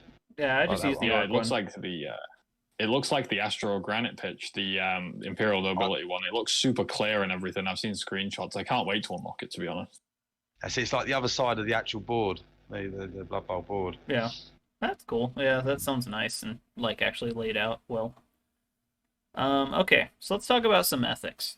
So we're going to talk about this from the standpoint of I am an honorable human, and we're going to talk about this from the standpoint of I am a filthy tryhard and I just want to go up the ladder ASAP, right? So either of these is valid. I know some people will get mad. If anybody gets mad, please comment and boost me in the algorithm so everybody wins. And I'm sure lots of people will like your comments and virtue signal with you too. So let's get started on so stalling. I think most people would agree stalling is a valid tactic. Stalling being if it's turn 4 and you have the ball and you have all the other players locked up and you don't want that, they could score on you if they have 2 turns. You wait until the last turn, then you score. Like, I think it's something you can play against. I don't have a problem with it on any level, honestly. I think maybe if I was playing a hyper new player for fun, I probably wouldn't do it, but that's the only time I wouldn't. If they had even moderate skill, I would just be like, dude, it's how the game plays. What do y'all think? Yeah. I think it can be your undoing sometimes. As you say, it depends on the opposition that you're playing. Mm-hmm. I mean, orcs, if it's your drive, you want to sort of suck that whole drive up and then fight the next half or however it's played out. Yeah. However, the amount of times I have stalled and where a better coach has seen a gap or they've made a gap and you think, I should just That's my number one weakness, man. I'll be like, oh, cool, I've got every line blocked, I'm set. And then it's just like unmarked skink or something just runs up and I'm like, oh, fine. Maybe I thought too hard. I don't know. Yeah. I feel like people that have a problem with stalling are probably people that they're missing a key part of the game. Mm-hmm. If someone's stalling against you, in my eyes, it's I see it as like a sign of respect because they would rather risk a stall than give me 2 to 3 turns or more to score because they think I'm going to score back. Yep. Yeah, that's a good way of looking at it. Yeah. I did see there was a time I was on streamer a few days ago where it was a super new coach. They kicked the ball to me. I did a quick 2-turn score because I wanted them to have the ball so I could try and take it off them. I took the ball off them, and it was like turn 5, and I looked and I was like, yes, could I stall here? Absolutely. I could just make this kind of miserable for this coach. This coach is clearly kind of new, and I could just stall up and then score on turn 8, and then it's their drive, and I'll probably nick the ball off them again. But I was like, you know what? Let's at least give them a chance to do something. even if it's just like I score because I'm then 2-0 up, they're probably not going to win. There's a skill difference here. Yeah. Like at least let them punch some things and maybe they get an injury and maybe that's not good for my team, but at least they're playing the game and not getting just like stomped into the ground where they don't have a chance to do anything because I was just surrounding them and they're all on the floor. Right. I mean, if you're 2 up, also, there's an argument for if you're just worried about getting punched back, like that's the thing that could happen. Then if you force the new drive, at least one of their players is tied up with the ball. So that's less punching back to get. Yeah, and I've got to say, Evie, that's a great mentality because, like, I played a fringe sport, paintball. I played it at quite a high level, and when people join things like this and they're a bit alienated, like people go onto the sub air pitch and they will get shot to pieces and they wouldn't want to come back and play again. And it's the same for Blood Bowl. If you're gonna, I've downloaded this game, and it might be only like a 14-year-old kid and he's trying to learn the game and he's getting sauced every 5 minutes. They're not going to come back and play it. So I like that attitude of acknowledging your player's skill level based on what you're doing. I won't lie. If I was playing against Electrik and I was sitting on turn 6 or 7 and I was sitting up by the touchline, I would do my best to cage it because they're the sort of players that are going to score in 2 turns, and you're going to play that strategy knowing that they've got that capability. And it is, I think it's an honour system as well. I didn't think of it that way, but I like that perspective. Something I will say. Yeah. Oh, sorry. I'll just say that I got into this discussion with the chat, and obviously, as all streamers know, chat are against you 100%. They were like, "You're not being nice. You just want to go for more touchdowns." I said, "I mean, yeah, I do, and I am gonna go for more." How dare you win? But I at least want them to have a chance at scoring and have a chance at punching me back instead of all their players being on the ground, and then being put back onto the ground when they stand them all up. But so it made a game of it, and you've got to be entertaining at the same time, haven't you? So yeah. From the filthy tryhard standpoint, though, like it's a really practical strat a lot of the time. If you are just the faceless human, just rolling, not streaming, just rolling, like, hey, let's see how I can get with this, Yeah, it's definitely a thing. It's also worth mentioning how to beat stalling if it's especially if it's something that really frustrates someone who's watching. You can either pressure the ball carrier or pressure the rest of the team. Basically, you want to give them any kind of reason to try to end that drive. And if you have some mighty blow pieces, or let's say you're just try to set them up for surfs, things like that, it's going to encourage them to go ahead and get that touchdown. Or if you can just break somebody through, a lot of times you won't be able to if they're stalling, but if you can break someone through and just set up, maybe 2 pieces on some flanks, even if they're just linemen or something that could potentially get to the ball, it's going to make them at least question it a lot more. So it's not an unbeatable strategy by any stretch. No, and it also comes down to it of if you can isolate a piece, like, and you're surrounding it and looking like you're gonna stomp on it, and they don't want that might also, like, if you stomp on one, you get that one gone, you go and find another one. That's what I'm saying. You pressure their team, you give them a reason to not.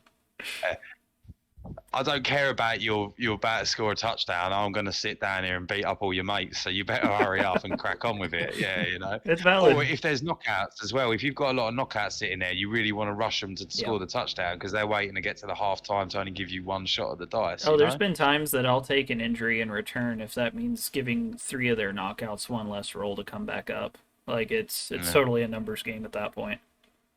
Yeah. Okay, turn 16 fouls.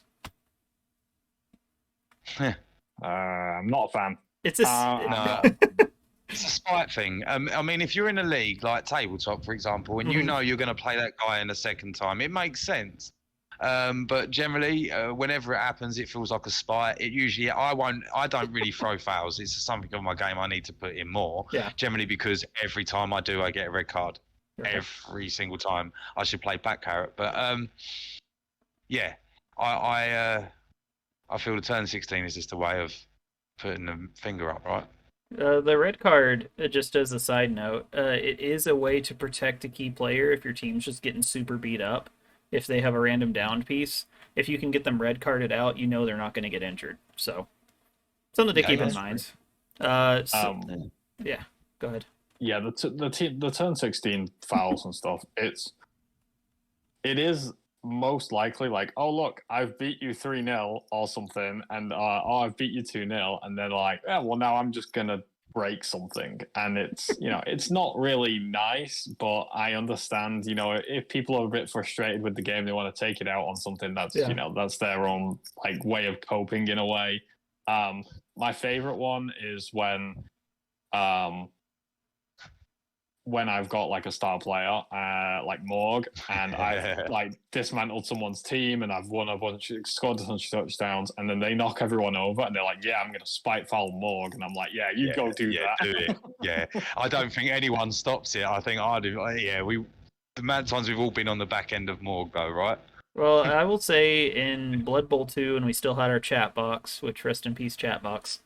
I would always tell people, like, if you don't foul me on turn 16, I'm going to feel insulted because I wasn't worth fouling. So, and Um, obviously with the username, no bribe foul, like, I don't know, it's kind of the gimmick. Yeah, I true. always turn 16 foul, but I will do that to someone's face in a thing, and I will hope that it's something we can both have a laugh about versus not. If yeah, maybe if I'm in a tournament and they don't score, some of them don't score fouls as or foul casualties towards your casualties, the only ones that involve block dice. It's that case, it's whatever. But yeah, if I can't see my opponents, I am going to throw a turn 16 foul every single time just for fun. Like it to me, it's Blood Bowl and it's in the spirit of the game. But if any of you ever Mm, play me, if you do not throw the turn 16 foul and you are capable of doing it, I will be insulted. Just now. noted. Conceding. We're talking again from the ethics standpoint, the being considerate, versus the filthy tryhard. I just want to watch my numbers go up. What are our thoughts? Hmm. Uh, there is disconnections sometimes which sort of plague it because I know I was playing someone I know and we disconnected and it came up as a concede, so we have to sort of ignore that element. But the straight up conceding is, I think it's about timing. Mm-hmm. If they're losing loads of players and you see it, you're sort of waiting for the concede to come forward. Right. If it's turn 16, your last turn, you're about to score a touchdown, they do it. That's Yeah. Right. just rude. There's a line. If they had the mechanism like fumble, if someone concedes, you can allocate a touchdown. I mean, that's great because every time you're allocating it to the most vital piece. Mm-hmm. That's what's missing now. As soon as that's balanced, let them concede whatever, crack on. yeah. There's always a load of discussions about concessions, like, Yeah. do we benefit the person that got conceded against to give them extra star player points and stuff? I think no, because you shouldn't be benefiting someone for someone else conceding. It kind of does create these nasty kill stacky teams that just want people to concede whenever they look at them, and That's then they're pretty getting funny. more benefits.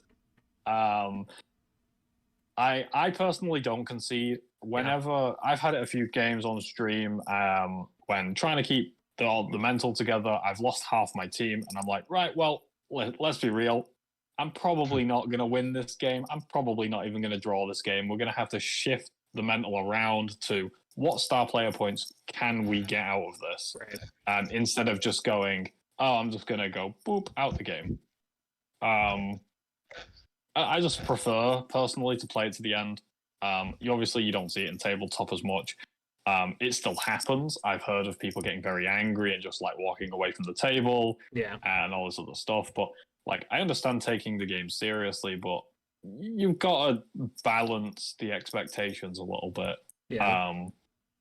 It's just to Yeah, I me know. with the way the ladder is structured, it rewards conceding strategically.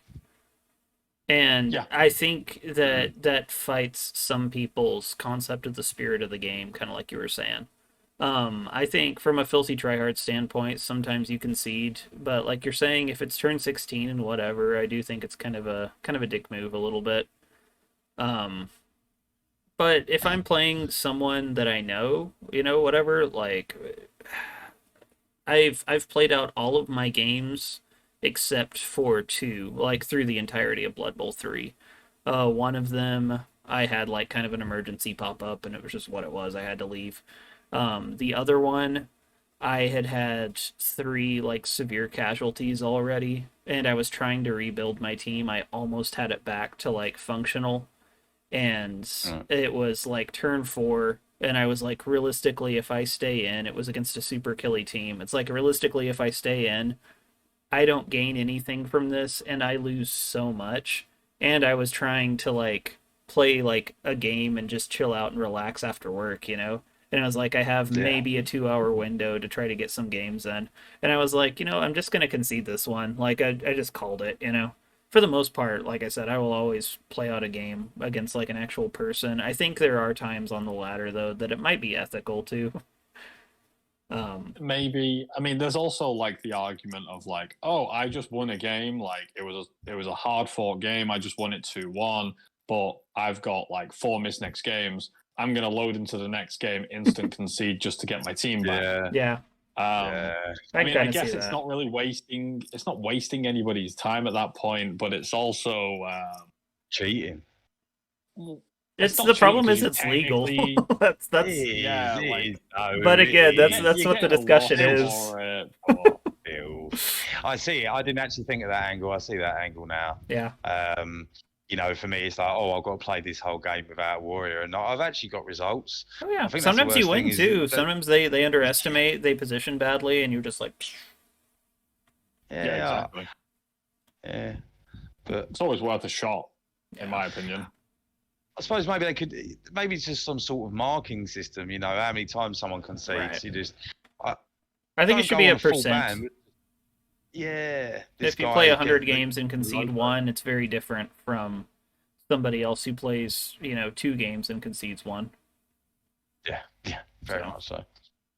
I think Um, if they're gonna add punishments, they could either go the same way that they did in Blood Bowl 2, where it's you have a certain amount of concessions for the coach themselves, not just teams, right. or they could go the more modern, I guess, route of like you concede, okay, you don't get a penalty. The second time you concede within like a 14-day period or something, maybe you get just a little light slap on the wrist. You get like a little 5-minute timeout. Hmm. And it just gets kind of progressively worse in a set amount of time. And then depending on which severity you've reached over that 14-day period, it'll like go down 1 or 2 slots or something like that. Because then that Yeah, like a covers heat record. that Yeah. that covers stuff like internet going out or weather and all that sort of stuff. It doesn't punish people too badly. You can also do the like a bunch of other games and do where people who concede a lot play other people who concede a lot. You put them in their own league. Yeah, it Yeah, just and then it matches your if yeah. there's a tiebreaker for you would get matched with this person or this person, your concession record is the tiebreaker, that kind of thing. Yeah, and then it's just a battle of who concedes first in those games. Oh, imagine entire leagues based like you can't actually end the game, it's against the rules. How many games you played? 100. How many hours you played? 1. You're like in game or in searching. Yeah. Go. Okay, so Yeah, so- exploits.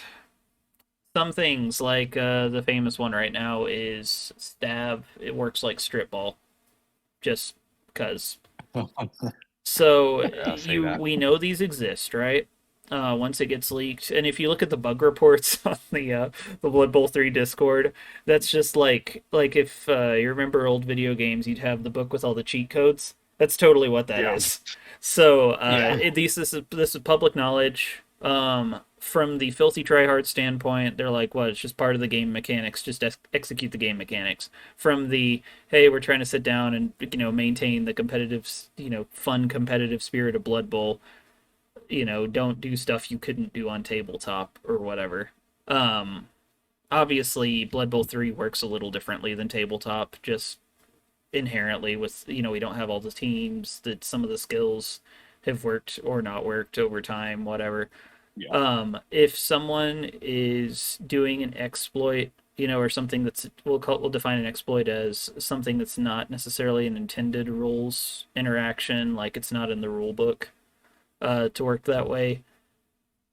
Like, it's important to know it so that you can defend yourself against it if someone else tries. But if someone's doing that against you, do you feel like they're really like, assuming it's not one of the ones that like locks the game where you have to quit out or whatever, like if they're just doing one like the stab strip bowl, do you view that just as them using their skills how they are currently, or do you view that as kind of sus? Um, Um, I feel like using stuff that's not intended is always it feels very poor sporty. Mm-hmm. Like I understand, if you're like unbelievably competitive and you need to win every game Yeah. for some reason, like okay, right, but like it's not really the case, is it? Like Yeah. I've had it on other games. Like I've played Rainbow Six Siege where there's Mm-hmm. people that like they jiggle under for a set of like through a little wall into a set of stairs and they can see everyone around them and they Yeah. can shoot you but you can't shoot them, and Yeah. it's just like okay, like really you're resorting to this to get wins. I think the question is like from someone who I'm using it as a platform to learn. So Mm-hmm. I wouldn't be interested in any of them because I'm trying to take it to a tabletop to play people who've been playing this game, Right. 20 plus years. So for me, it's hindering the development of how you're playing Blood Bowl. If you're relying on that stab, as soon as they fix that bug, you've got to change how you're playing. Why don't just learn to play it how it's supposed to be? But on the other side, if you know the exploit there and it's shining you in the face and that means you can get a touchdown or something, then I don't know, you use it, right? I personally wouldn't. Yeah. It's to me like tabletop tournaments exhibition format is king. That's why I play Blood Mm. Bowl, and everything else is like, Yeah. okay, cool, this might help me out somehow. I've made it It's a no simulator. I've made it no small secret that the goal of my channel is to convert everyone to going to tabletop tournaments. So everything's sneakily going to lead back to that. But I think for someone who only plays Blood Bowl 3 and it's their only interaction, and especially if a bunch of people are using the exploit against them, it's kind of just throwing yourself at a disadvantage. Um, Mm. but again, I think kind of like Electrik was saying earlier, it depends who you're against too. I mean, if somebody else is doing it, you have no reason not to do it back. But if it's like a new coach or if it's someone that you're actually just playing to like actually play, I feel like it's a lot better to just play a little more cleanly, I guess. Yeah, I think being aware of the exploits um is always a good thing. Um but it's personal choice whether you want to use them or not. I mean, at Hmm. the end of the day, it is just a video game. We all play it for a bit of Yeah. fun, even if it does have the competitive nature. Just like you are playing against another human on the other side of the screen. Yeah. Just have a think a little bit I about think it. it's a difference too of if the exploit is super public knowledge or if it's something you just discovered, or if you're like in like a finals of a league or something like that, and nobody knows this one secret thing and you're sneakily doing it versus like this stab one. I'm pretty sure it's just out there. People just know it's a thing. I know if I see two Dark Elf Assassins, I'm like, I guess what they're trying to do. Like it's out there and you just play around it. Yeah. Yeah, exactly. But then that's just being knowledgeable, right? If you generally want to win and you want to do well, you've got to know what you're doing. I'll bring it up again, but it's one of my relatives. Is paintball is sometimes there'd be a very small lane that no one would know about, and if you were shooting down it, you would decimate your opposition until everyone started doing the same thing because they realised it. Hmm. But that's the way. That's the competitive world we live in. Yeah. Yeah, and some Can't people be are enjoyable. more obsessed with watching numbers get bigger. So, Yeah, Yeah. okay. especially banknotes. Yeah.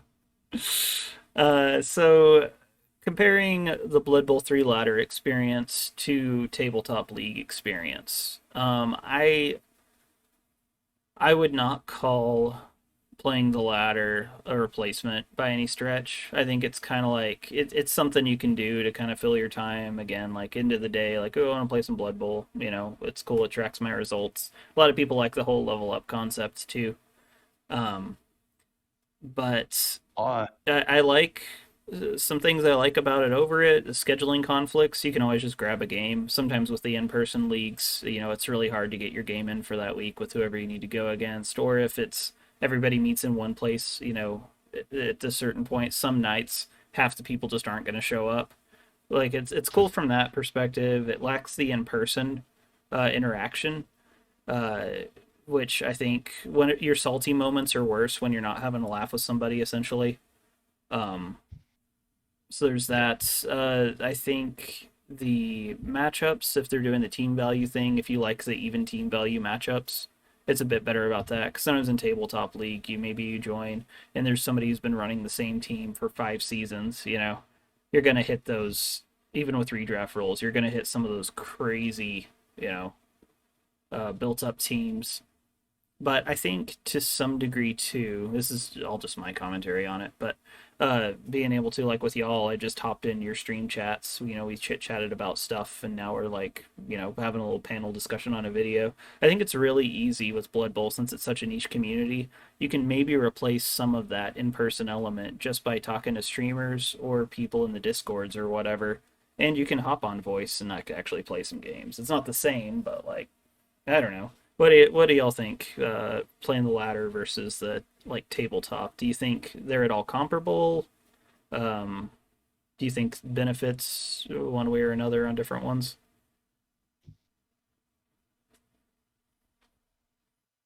Um, Yeah, Gozza, you go first because I've got very little to zero tabletop experience. okay.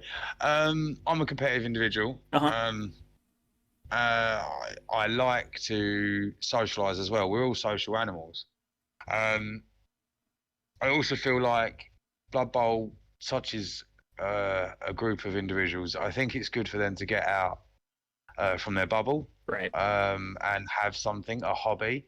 Now, also, this is one of the biggest reasons I migrated over to Blood Bowls. I was on the Warhammer and Age of Sigmar, and I was buying masses and masses of models, Mm-hmm. and I was invested in them to the degree I have an essential tremor, so painting is very difficult for me.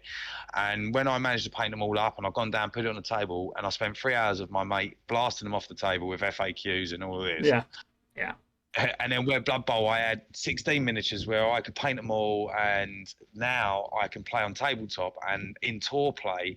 What happens on there is it's telling the statistics of this player's got that many kills or this player's committed that many fouls, and you're getting a much more sort of nurturing of your models or Yeah. role play, if you want to call it that. And there's nothing better than having a beer and a laugh with someone. If you get into the stage that you're losing your rag physically. I Mm-hmm. mean, I've lost my rag in private on Fumble. That's why we won't talk about that. uh, um, you shouldn't be there, or you've got to be doing it for money. Yeah. Simple. You're either playing competitively and it's taking that much stress. Otherwise, you're there for a hobby to make friends and enjoy the game that was designed for social. It was designed to socialize. Yeah. Yeah. Blood Bowl for money That's would be my a nightmare. Like people would have loaded dice straight up. Everyone would just have loaded dice at the top tables. There's not a lot you could do about that. It's kind of like with card yeah, games. Card games or fighting games. The top. That's I have a lot of tournament experience with both. When you get okay. to the very tip top level, everybody's on Adderall. It's just like everybody knows if you're not doing Yeah. it, you better have a low caffeine tolerance and just like smash a Red Bull right before, because that's your only hope. But Yeah. I don't think the ladder is comparable to tabletop at the moment. mm-hmm. Like, I guess it depends. Obviously, I've not done any tabletop. Okay. I've heard of a lot of tabletop, and I've talked to people about it. And I'm getting my first team soon, and it is going to be Dark Elves. Nice. I thought I would go, nice meta pick. Yeah. But weirdly enough, I actually think that the ladder system at the moment with the elo system and how that works it's weirdly close. Mm-hmm.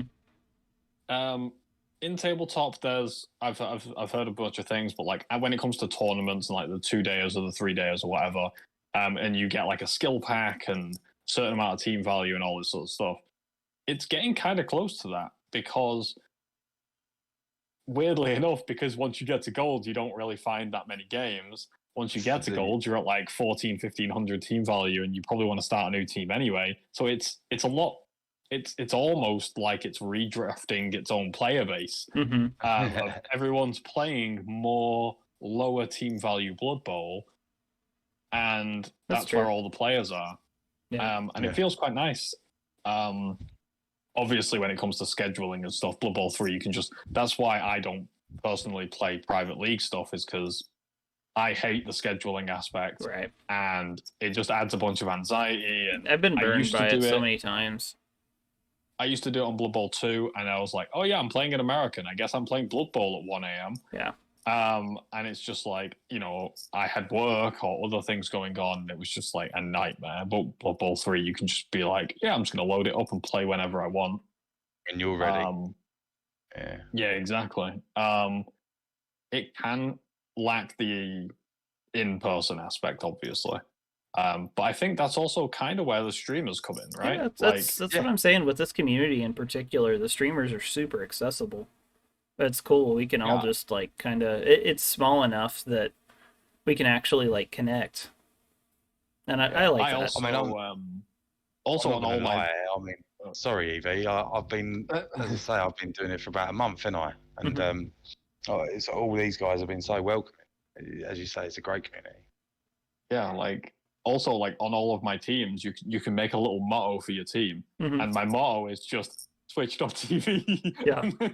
Well, that's my coach name and my team names are all No Bread Foul on YouTube, and I've gotten probably like 20 subs just off of in-game advertising, which I'm probably not supposed to be doing, but. Well, I had a game literally on stream today. First game of the day, and I'm like, right, I'm playing Blackhawks, never played them before, let's give it a go. And I'm doing some fouls, and I've served a few pieces, and then my opponent messages me on Xbox, and it's just like, yeah, the dice are being a little bit rough, and I'm still kind of getting new to the game, I'm getting used to it. And then so like I normally have like my chat on my phone, so I'm kind of just sat there with it on my lap. So I literally just open up the Xbox app, and I'm like flicking between chat and chatting with them on that while playing the game, and then it got really funny at the end because the dice went to all hell. Yeah. Whereas my opponent had no rerolls. He rolls double skull. I'm like, ooh, that's unlucky. And then I roll quad skulls. Nice. And then the next turn he goes and rolls a 1 in 9. Yep. And then I roll a 1 in 81 the next turn after that, and it's just like, oh my god, what has happened? And then they came into Twitch chat. We had a bit of a chat, and it was a fun time, even though they lost. Yeah. And I got a win out of it. We still had a bit of a joke and a laugh about it. Yeah, no, that's PC. It's like you can hop into the Blood Bowl 3 Discord, and you can hope that your opponent has the same Discord name. Like that kind of works. But yeah, every single person I match up with now, I type in their name in Google and see if I can't find a stream for them. Because if I'm playing against a streamer, like I will play it a bit more seriously than if I'm just playing against a random person. It is also one of those things where you don't want to go in, and then if you do concede 1 in 100 games, for whatever reason, you don't want it to be against the streamer. Just gonna go bad. Yeah. Like the other day, even like Andy Davo conceded, like he rage quit a game because somebody was using red dice, and he got mad because on Blood Bowl 2, it was like he saw that, he's like, you shouldn't have red dice, and he like rage quit the game. Yeah. It's like it happens to the best of us, but. Yeah, I've had the same coach or the same couple of coaches where they've got these 2.5 million teams in the preseason, and they've got 8 rerolls and a load of skills on Dark Elves, and they're basically unbeatable until something goes wrong, and then they spend 5 rerolls in one turn to try and make it right, and then it still doesn't work. And they're now out of rerolls, and they're in a bad position where they know that they can't do anything, and they go, "Yeah, no, I'm leaving." If I see somebody with 4 more rerolls, my strategy largely revolves around I'm just going to get them to burn them in the first 2 turns. Like if you see anybody above 3, generally speaking, they're probably a lot more likely to not be great at knowing when to use them. Is what I've found. Yeah, exactly. Oh, The I've got problem 4. is that when they've got 8, when they've got 8, and like they're not gonna fail anything. Like yeah. I mean, I had someone who had 8 rerolls. The game gave them a reroll on the kickoff event, and Oh, all 9 rerolls were burnt by turn 4, and it Nice. was what? Nice. I mean, why not? Seriously? You're like, I got a push. Had the audacity to give me a push. yeah, he's just like, I'm gonna greed everything. And they're like, I'm gonna dodge this. Oh, it fails. That Reroll. I'm sounds gonna dodge hilariously the fun, next piece. actually. It was a fun game until they quit on me. But Yeah. you know, All How many right. times you got to roll a dice to get 6? So we're coming up towards the end here. Last little segment. Does anybody have any rants they want to share in relation to Blood Bowl 3? oh my Or god, player, full specifically player interaction too, is, that kind of thing. my main rant is, for the love of anything, if you're building a team on Blood Bowl 3, stay away from the assistant coaches and the cheerleaders. Yeah. Like, if you've got 12 cheerleaders and like 4 assistant coaches, that's 160,000 team value that you could have on skills or players down the drain that's not really doing anything. It looks good though, doesn't it? Yeah, for The tournaments. cheerleaders look great. For tournaments, sometimes I will take one assistant coach if I just have something to drop it on. Assistant coach is, in my opinion, objectively better than cheerleader. Yeah, 100%. But the most I've done is if I had 30K left over from a tournament build, then I did 2 coaches, 1 cheerleader, I think is the breakdown. If you really just have 30K and nothing to do, or like the other day I had 60K in inducements, and I probably wasn't going to get KOs, so I didn't care about a keg, so I just went 2 coaches cheerleader just cuz. But I agree on that one. What do you got for us, guys? Well, I'm a little bit the over engineering on the user interface is really annoying. The dial, because when you're using an analog controller, it's so easy to accidentally move that fraction. Like you're not paying attention. Next thing, I've re-rolled double power twice. Oh, that's unfortunate. And once I've turned it into double skull, skulls and blocks. So, yeah, but For PC, I'm more listening. for PC, you have to like click to get a dude to stand up. You have to click them like 40 times. Like you click them, it pauses, and then you click them again. But what that translates into is you just want to double click it, then go to the next one.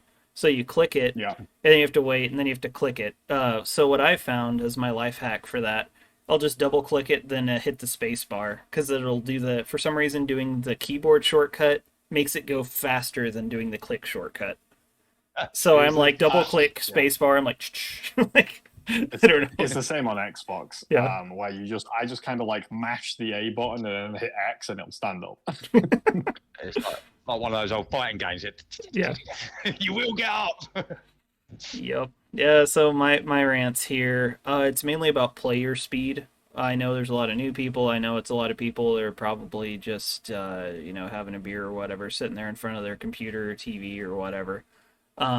If you have an easy turn, just do your turn. If it's like, should I move my ball carrier who will be completely protected forward and all the pieces are in place for it, and they take like 30 seconds to decide if they're going to do that, it's like, bro, just move the piece. Just do the thing. If you're already up, if I have 5 players missing and you still have all 11 on the pitch, you're going to base me up, you're going to punch me, right? Just do the thing. Don't take a minute and a half to figure out and then start dipping into your bonus time. It just, you don't have to use the full 2 minutes from your timer just because you're allotted it. Like, it's not like, oh, this is a quota and we have to meet the 2 minute quota exactly. Like, you're allowed to take a 15-second turn if all you're doing is bashing down a line. Like, I don't know. Or yeah, exactly. Like, especially for the first couple of turns as well, because it's like, okay, so I'm receiving the ball. It's like, right, so I take my 2 die blocks on the line of scrimmage, and then I blitz something, and then I go to pick the ball up and make it safe. Mhm. And you don't need 2 minutes for that. That's like a minute 30 tops. And then you really don't want to get into a situation when you've ran out of bank time. right. Because I've been in that situation twice when I was first like starting to stream and stuff, and I was getting distracted by chat. Yep. And then I realized, like, oh no, I have exactly 2 minutes, and it doesn't stop counting down when they're doing animations. Sometimes I forget, or either forget, or there's sometimes you click the in turn button, but while something else is going on, it won't register it. So I'll click in turn, and then I sit there and start talking to chat, and I'm like, 4 minutes have passed, and I'm like, it's still my turn. Like, I just didn't realize. But the other thing, Yeah, I'm yeah, go ahead. suffering that right now. I'm suffering that right now because I'm new to it, and so I was like, oh no, it's just started ticking down my overtime. Yeah, a lot of it, I just look at it as by the half, have I used half my time, And if I'm less than or equal to, that's fine. If I've used more than that, then I really gotta take a few turns. Because if you take a few hyper quick turns and you think you'll need the time later, there's nothing wrong with kind of stashing that time, so to speak, too. Another thing is if the opponent has a lot of reactive skills, if they have their dodge set to manual usage, stand firm, shadowing, what else do I have here? On the ball, stuff where it's gonna interrupt my turn, just be ready.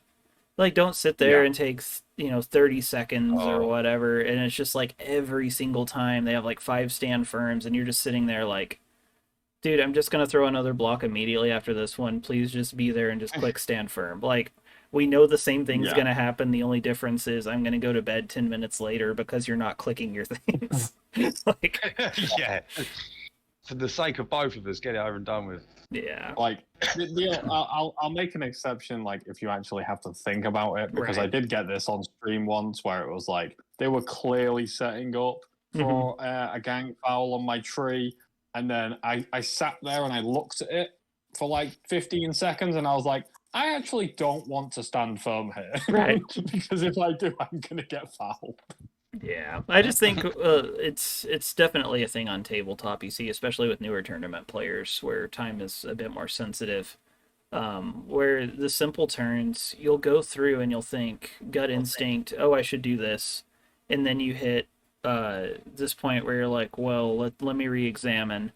And you end up taking 3 minutes and just do the first thing you thought you were going to do. And I think that's something that just comes along with familiarity with the game, is you just kind of like, I'm going to make this call. You have good odds, and it's okay to be decisive, And if you are decisive and it backfires, then it just helps that decision process develop even more.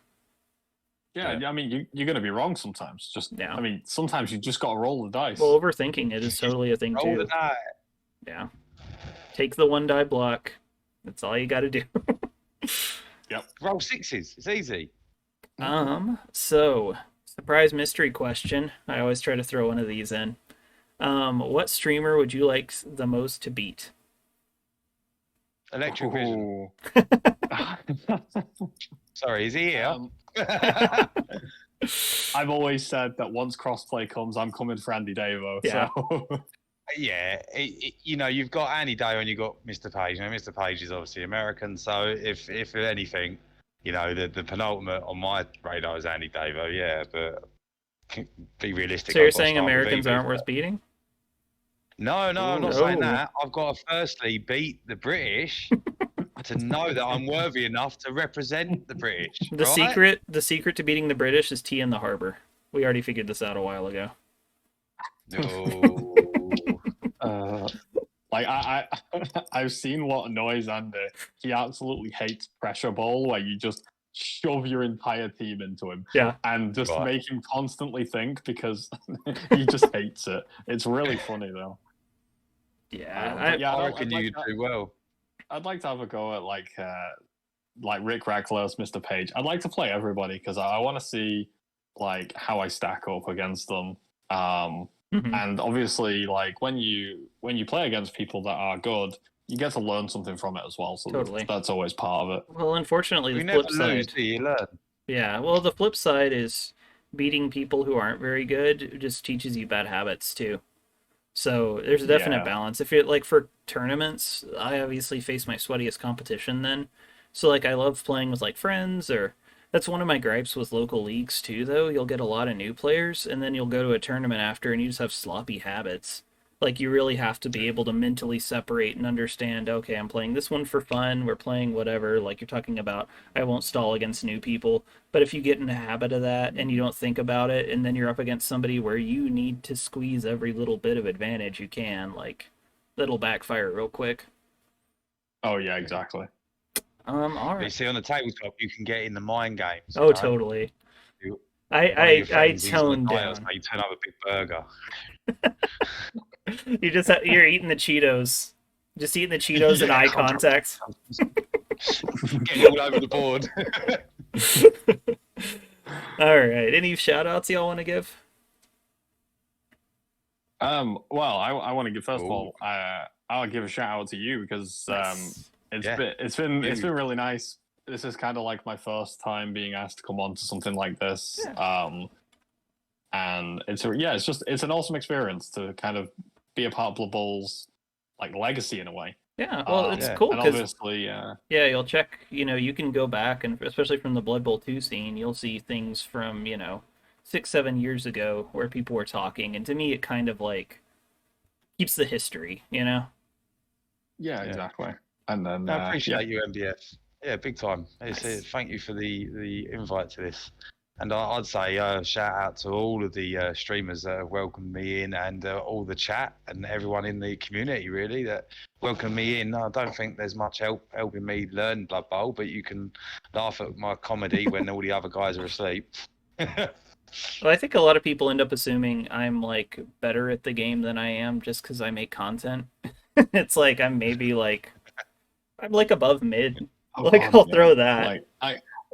I have people in my chat that like they ask me questions and I can answer them, and like I play well on stream, even though like most of the time I'm just like, yeah, I'm just gonna move this there and that, and then let's see if it works. You just And pretend if it works, you pretend like it was what you planned. It's how it goes.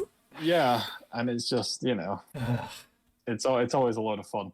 Yeah, I was on stream the other night and I had another instance where I would have marked up. It's annoying too because I would have gone to gold off of this game, but I have my it's a big mob of orcs and dwarves, right? Their runner somehow got the ball off of some bouncing shenanigans, coming around to the side. I have a biggin that has one dwarf marking him in front. All I got to do is blitz, follow up, go around, mark the dwarf, and they either would have to have a 2-die uphill blitz to get through it, or they would have had a 5+4+ dodge to get past. Oh. And that's what they had to do to tie the game. So I highlight my biggin. I realize they, in the mob, 2 guard dwarves are marking me. So I had my all my stuff mapped out, my movement. So I right click to back up to unselect the squares. Then I go select my other dudes, blitz or block the guard pieces off, and then I look and it counted me as activating and using my blitz. Right. And I'm like, okay, I guess I don't get gold off that. It was really disheartening, but anyway, that's always a fun way to end a video. But it's been a pleasure. Send me any links you want to be in the description. Both of these people are very entertaining streamers. I encourage anybody to go check them out. That's how I've interacted with them. I actually honestly wasn't that big into watching streams, but Florida Man was the first one that I just kind of loaded up because I saw thing like, hey, let's just watch. And I was like, hey, it's fun. We've chit chatted. We've done some collab stuff together. And then I think I'm gonna keep reaching out to streamers too, because this is a really cool community, and I'd love to see more of the streamers and content creators kind of interacting and bouncing off each other. I think it'd be cool to see like a league or something just for like content creator people, and we can all just kind of talk nonsense while the games go or something like that. But yeah, it has been a ton of fun. Any final comments? No, just thank you very much for inviting me. Really cool. Yeah, same. Really, it's been a pleasure. Yeah, I might have y'all back around if I find something creative enough to merit it. Remember, anybody watching, if you like what you see, like, share, sub, spread the love, go follow these guys, and keep on watching. Turnover!